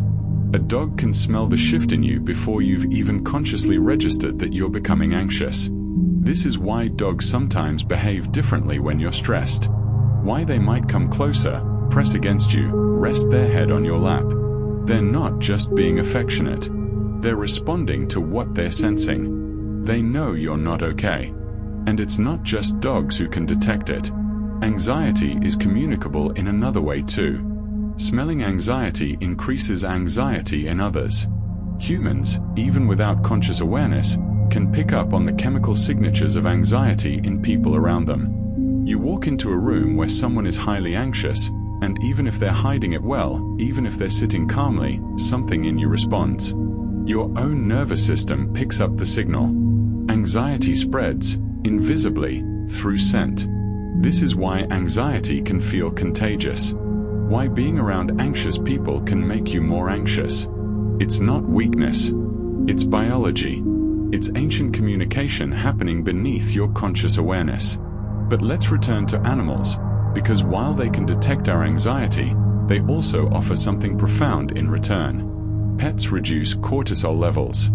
Aquariums in hospitals, in waiting rooms, in dental offices. They're not just decoration. Research shows that watching fish swim, watching that slow, graceful, purposeful movement through water, lowers anxiety and blood pressure. There's something hypnotic about it. The gentle gliding, the unhurried pace. The way fish exist so fully in their element, moving through water like it's air. Your breathing slows to match the rhythm of their movement. Your thoughts quiet. You become absorbed in watching, and in that absorption, anxiety has less room to grow. All of these effects, all of these benefits, they're connected to something happening in your brain. Something biochemical. Something powerful. Animal-assisted therapy increases oxytocin. Oxytocin is sometimes called the love hormone or the bonding hormone. It's released during moments of connection, of affection, of trust. When a mother holds a baby. When lovers embrace. When you pet a dog. Oxytocin counteracts stress. It reduces anxiety. It promotes feelings of safety and calm. It literally changes your neurochemistry in the direction of peace. And animals are remarkably effective at triggering oxytocin release. Because connection with animals is uncomplicated. It doesn't require the same social negotiation, the same performance, the same anxiety-inducing complexities that human connection often does.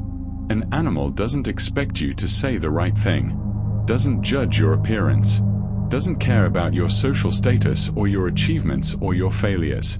An animal just wants to be near you, or be fed by you, or play with you.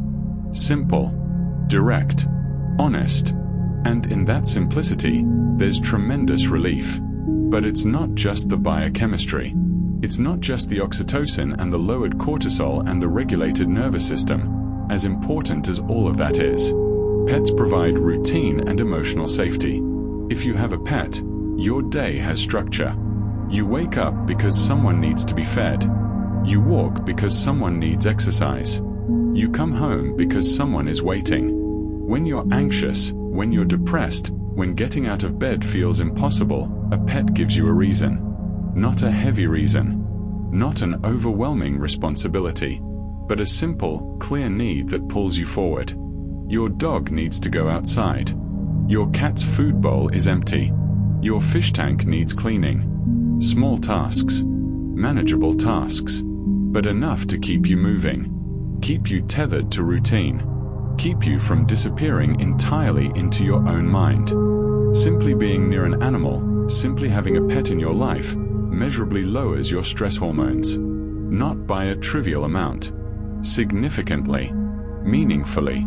There's something about their presence, their unconditional acceptance, their simple way of being, that signals safety to your nervous system. A dog doesn't judge you for being anxious.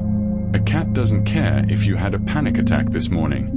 They exist in the present moment, fully, completely, and their presence invites you into that same space. Therapy dogs lower blood pressure. When a therapy dog visits a hospital, a school, a stressful environment, people's blood pressure drops. Their heart rate slows. Their breathing deepens. Just from the presence of a calm dog. Just from a few moments of connection. And if you're able to touch them, if you're able to interact, the effects are even stronger. Petting animals calms the nervous system. The repetitive motion of stroking soft fur.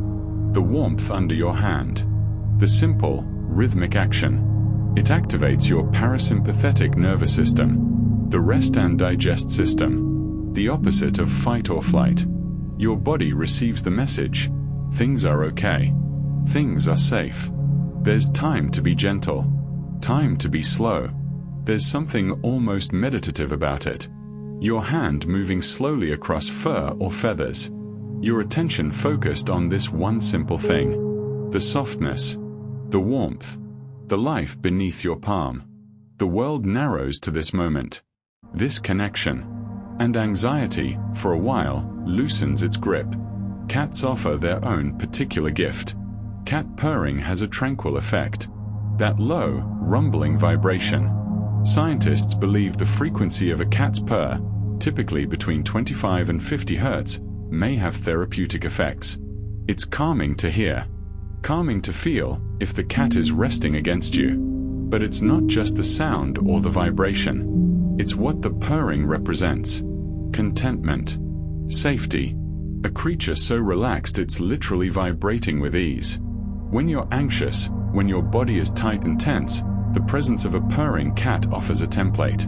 A reminder that relaxation is possible. That peace exists. Even watching animals can help, even without touch. Watching fish reduces anxiety. And beyond routine, there's the emotional safety that pets provide. When you're struggling, when you're having a hard day, when anxiety has taken over and you feel alone, your pet is there. Not trying to fix you.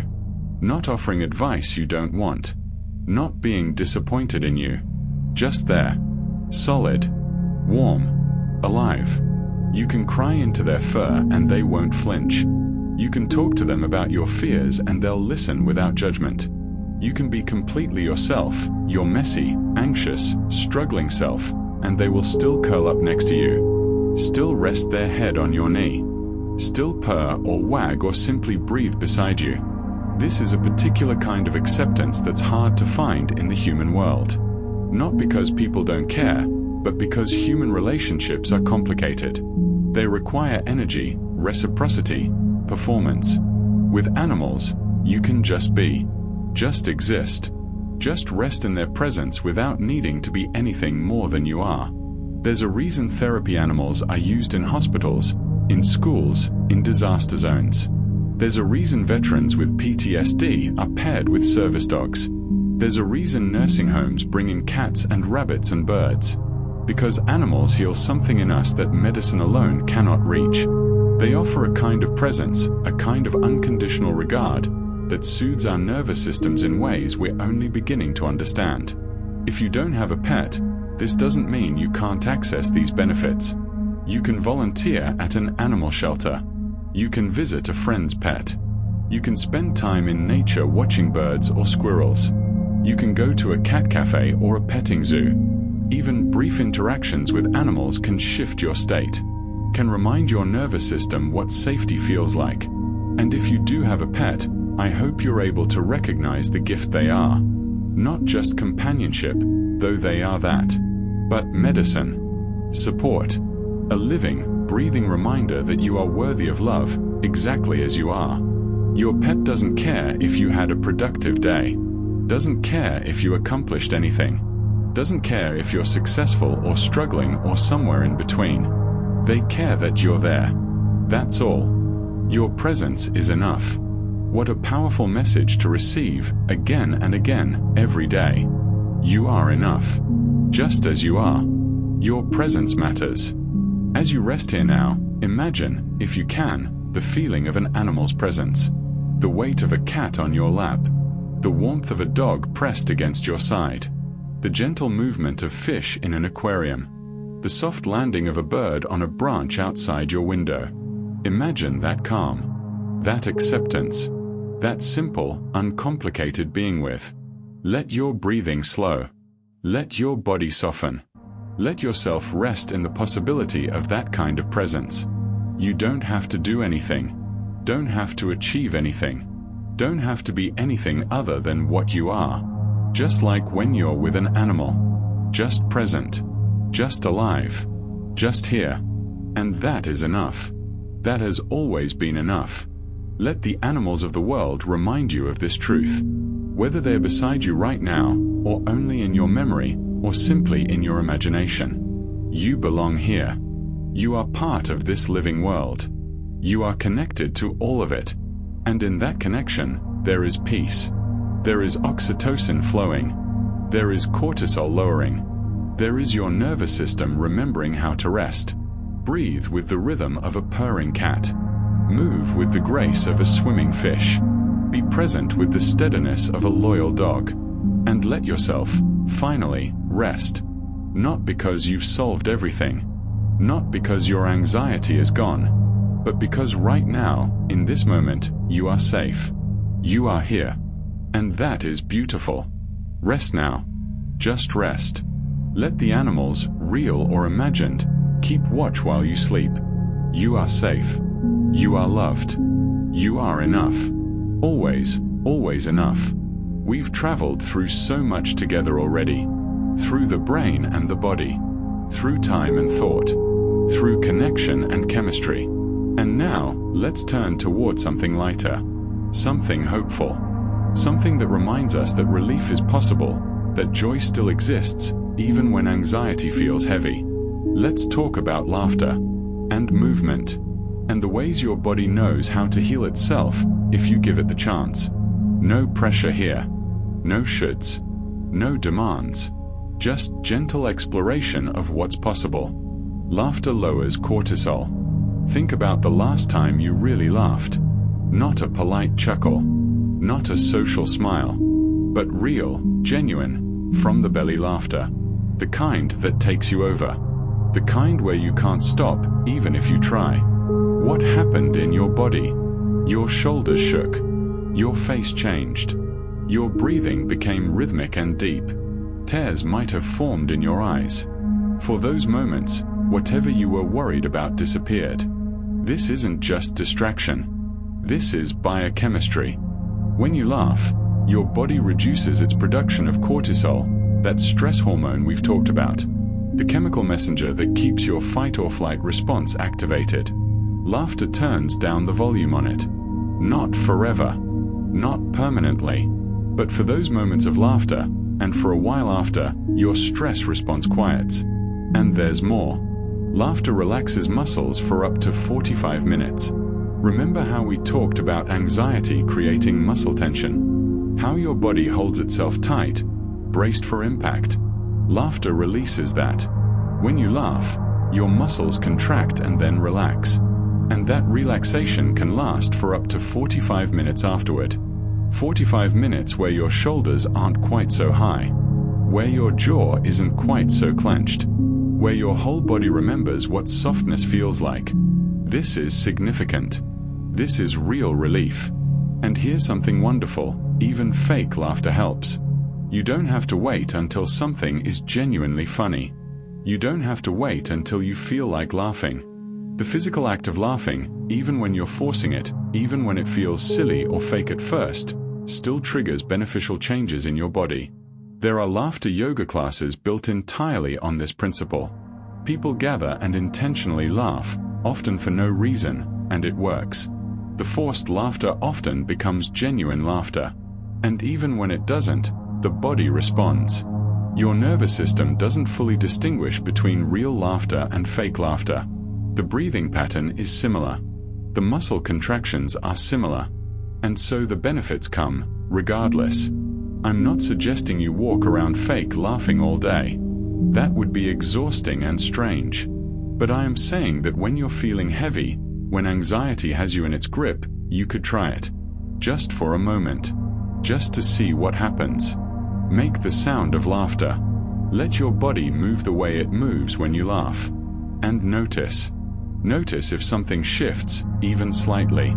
Sometimes our bodies need permission to remember that joy exists. That lightness exists. That not everything has to be so serious, so heavy, so hard. Laughter is permission. It's relief. It's your body's own medicine. Now let's talk about movement, because this is important too, and I want to approach it gently. Exercise releases endorphins. Endorphins are your body's natural painkillers, its natural mood elevators. They're often called the feel-good chemicals. And physical movement, especially sustained movement that gets your heart rate up, triggers their release. This is why people talk about runner's high. That sense of euphoria and well-being that can come after exercise. That's endorphins flooding your system. But you don't have to be a runner. You don't have to push yourself to exhaustion. Any movement helps. Walking, dancing, stretching, swimming, gardening, playing with children or pets. When your body moves, chemistry shifts. And one of those shifts is the release of endorphins. More than that, though, regular exercise reduces stress reactivity. This means that when you exercise consistently, not obsessively, not punishingly, but regularly, your baseline stress response changes. You become less reactive to stressors. Things that would have triggered anxiety don't trigger it as strongly. Your nervous system becomes more resilient. Think of it like building a buffer. Exercise creates space between stimulus and response, between something happening and you reacting with anxiety. It's not magic. It's not instant. But over time, with consistency, your nervous system learns. It learns that it can handle increased heart rate without panicking. It learns that breathing hard isn't dangerous. It learns that being challenged physically doesn't mean you're in danger. And these lessons transfer. They generalize. Your nervous system becomes calmer overall. There's another benefit, one that's particularly important for long-term well-being. Exercise increases brain protective chemicals. Movement stimulates the production of something called brain-derived neurotrophic factor, or BDNF. This is a protein that supports the survival of existing neurons and encourages the growth of new neurons and synapses. Exercise literally helps your brain grow, helps it stay healthy, helps it maintain plasticity, the ability to change and adapt. For an anxious brain, for a brain that's been stressed, this matters tremendously. Because anxiety and chronic stress can damage brain structures over time. But movement, regular movement, helps protect against that damage, helps repair it. You're not just burning calories or building muscle when you move. You're caring for your brain. You're supporting your neurological health. You're giving your nervous system what it needs to heal. But, and this is important, I don't want this to become another source of pressure. You don't have to start running marathons. You don't have to join a gym. You don't have to do anything that feels overwhelming or impossible. Start where you are. Start small. If you haven't moved your body in a while, maybe you start by standing up and stretching for 2 minutes. Maybe you walk around the block. Maybe you put on a song you love and dance in your living room where no one can see you. Any movement is better than no movement. Any step forward counts. And please don't let this become another way to judge yourself. Another item on a list of things you're failing at. Exercise isn't a moral obligation. It's not something you owe anyone. It's simply something that helps. Something that, when you're able to do it, when you have the energy and the time and the willingness, can make things easier. But if today all you can do is rest, then rest. Rest is healing too. Rest is necessary. Rest is not laziness. The goal isn't to become someone who exercises every day. The goal is to find sustainable ways to support your well-being. And that looks different for everyone. For some people, movement is medicine. For others, it's rest that's needed most. For most of us, it's some combination. Some days moving, some days resting. Listening to what your body needs right now, not what it should need, not what someone else's body needs, but what yours needs. There's wisdom in your body, even your anxious body, especially your anxious body. It knows when it needs to move, to shake off stagnant energy, to release tension through physical action. And it knows when it needs to be still, to conserve energy, to simply exist without effort. Both are valid. Both are necessary. Laughter and movement, these are tools in your toolbox. Not requirements. Not judgments. Tools. When you're struggling, when anxiety feels overwhelming, you can reach for them. You can try a few minutes of intentional laughter and see if it shifts something. You can go for a walk and notice if the movement helps. And if it doesn't, if it makes things worse or doesn't help at all, that's information too. That's your body telling you what it needs. which might be something else entirely. The invitation here is to experiment, to be curious, to approach your own healing with gentleness and patience. Your body wants to feel better. It wants to release cortisol and produce endorphins and protect your brain. It wants to laugh and move and experience relief. But it needs you to be kind, to not force, to not demand, to not add pressure to an already pressured system. So maybe, sometime, when it feels right, you laugh, or you walk, or you stretch, or you dance, and you notice what happens, without attachment to a particular outcome. Without needing it to fix everything, just noticing, just being curious about what relief might feel like, what joy might feel like, what lightness might feel like, even if only for a moment. Because moments add up, small shifts accumulate, and sometimes the path out of anxiety isn't through thinking differently or understanding more. Sometimes it's through the body, through laughter that releases tension you didn't know you were holding. Through movement that reminds you that you're strong, that you're capable, that you're alive. Through the simple, physical experience of being a body in the world. Not just a mind. Not just thoughts and worries and fears. But a body. With muscles that can relax. With chemistry that can shift. With the capacity for joy, for play, for relief. This is part of who you are. This capacity for lightness. It hasn't disappeared. Even if anxiety has buried it, it's still there, waiting, ready to emerge when you create the conditions for it.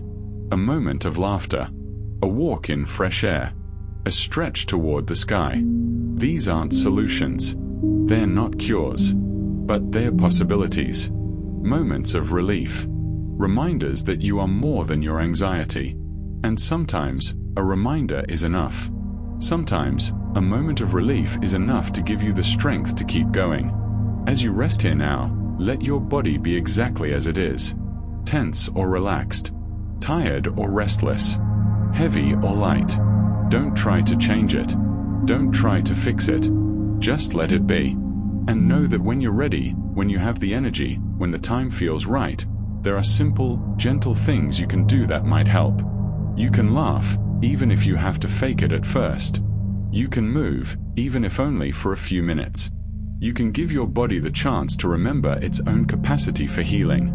Not today, necessarily. Not right now.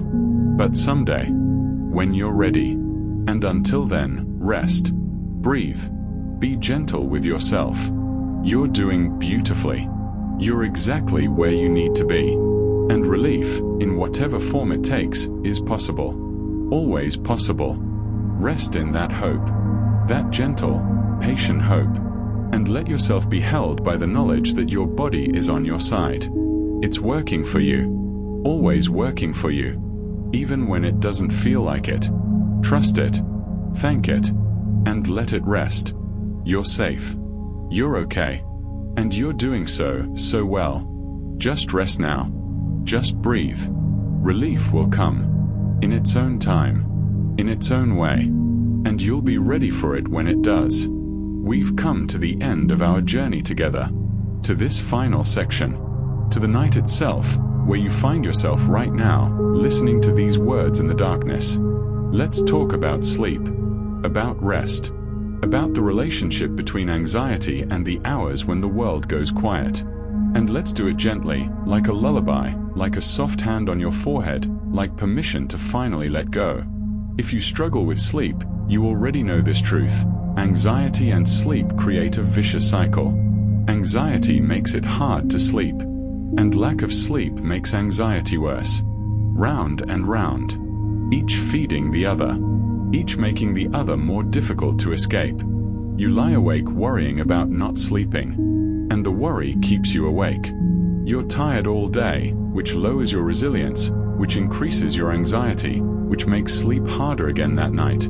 It can feel impossible. Hopeless. Like you'll never rest properly again.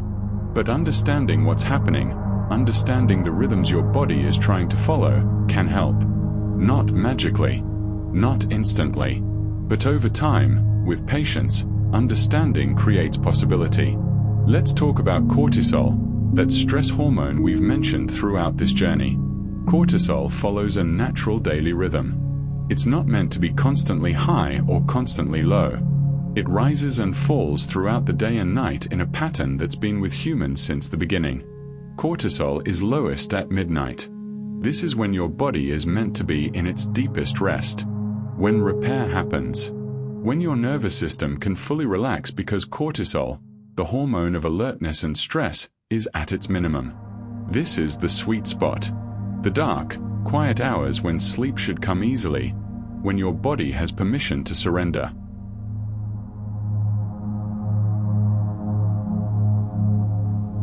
But then something shifts. Cortisol rises around 2 to 3 a.m. This is natural. This is your body beginning to prepare for the day ahead, even though dawn is still hours away. It's a gentle rise, usually subtle, not meant to wake you, just to begin the process of transition from deep sleep toward waking. Except when you have anxiety. Anxiety often wakes people around 3 a.m. You know this if it happens to you. That sudden waking, that jolt from sleep, that immediate flood of thoughts and worries and dread. The 3 a.m. anxiety that feels different from daytime anxiety. Darker, more overwhelming, more hopeless. This happens because your cortisol is rising at its scheduled time, but your anxious nervous system interprets that rise as danger, as something to wake up for, as a threat. Your body doesn't understand that there's no emergency. It just feels the cortisol increase and responds the way it's programmed to respond, by becoming alert, by scanning for danger, by pulling you out of sleep. And once you're awake, once your mind is active, it's so hard to return to rest. Because anxiety increases hypervigilance at night. Everything feels louder in the darkness. Every sensation feels more pronounced. The house settling. Your heartbeat. Your breathing. The thoughts in your mind. You're scanning, constantly scanning, for threats that aren't there. And scanning is the opposite of sleeping. Hypervigilance and rest cannot coexist. Your body is trying to protect you, but it's protecting you from shadows, from possibilities, from imagined futures that haven't happened and likely never will. Even when you do sleep, anxiety follows you there. Anxiety increases vivid dreams. Your dreams become more intense, more detailed, more memorable. You might wake up feeling like you've lived entire lifetimes in a single night. Like you haven't rested at all because your mind was so active, creating elaborate scenarios, processing fears and worries through imagery and narrative. And sometimes those dreams aren't just vivid. Anxiety increases nightmares. You wake in fear, in distress, heart pounding, breath short, the residue of terror still clinging to you even as you realize it was just a dream. Just your mind processing anxiety through the language of sleep. This happens because REM sleep is more intense with anxiety.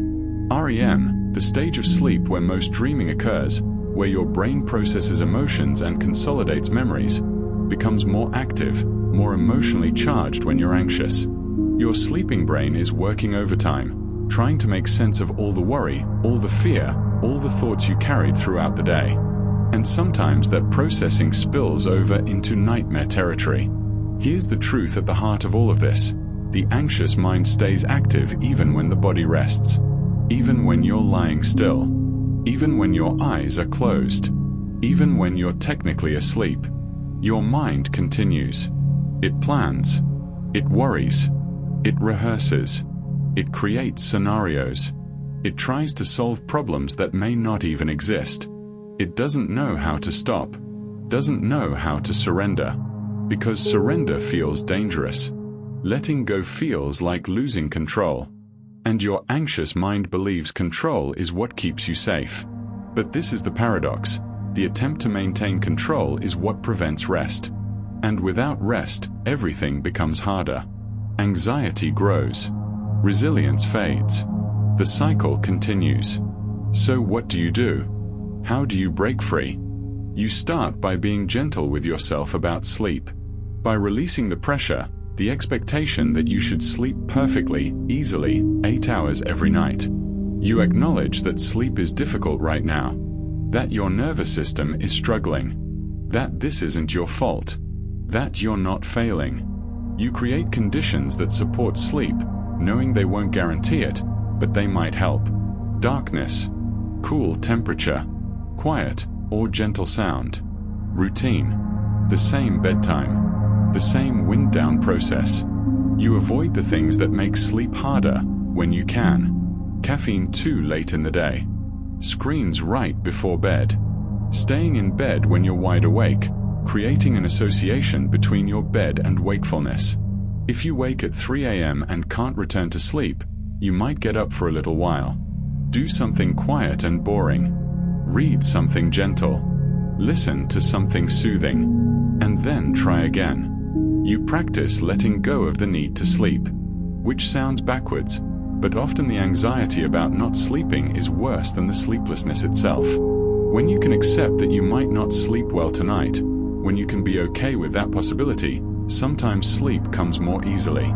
Sometimes the pressure lifts just enough. You remind yourself, especially in those dark 3 a.m. hours, that nighttime thoughts are not truth.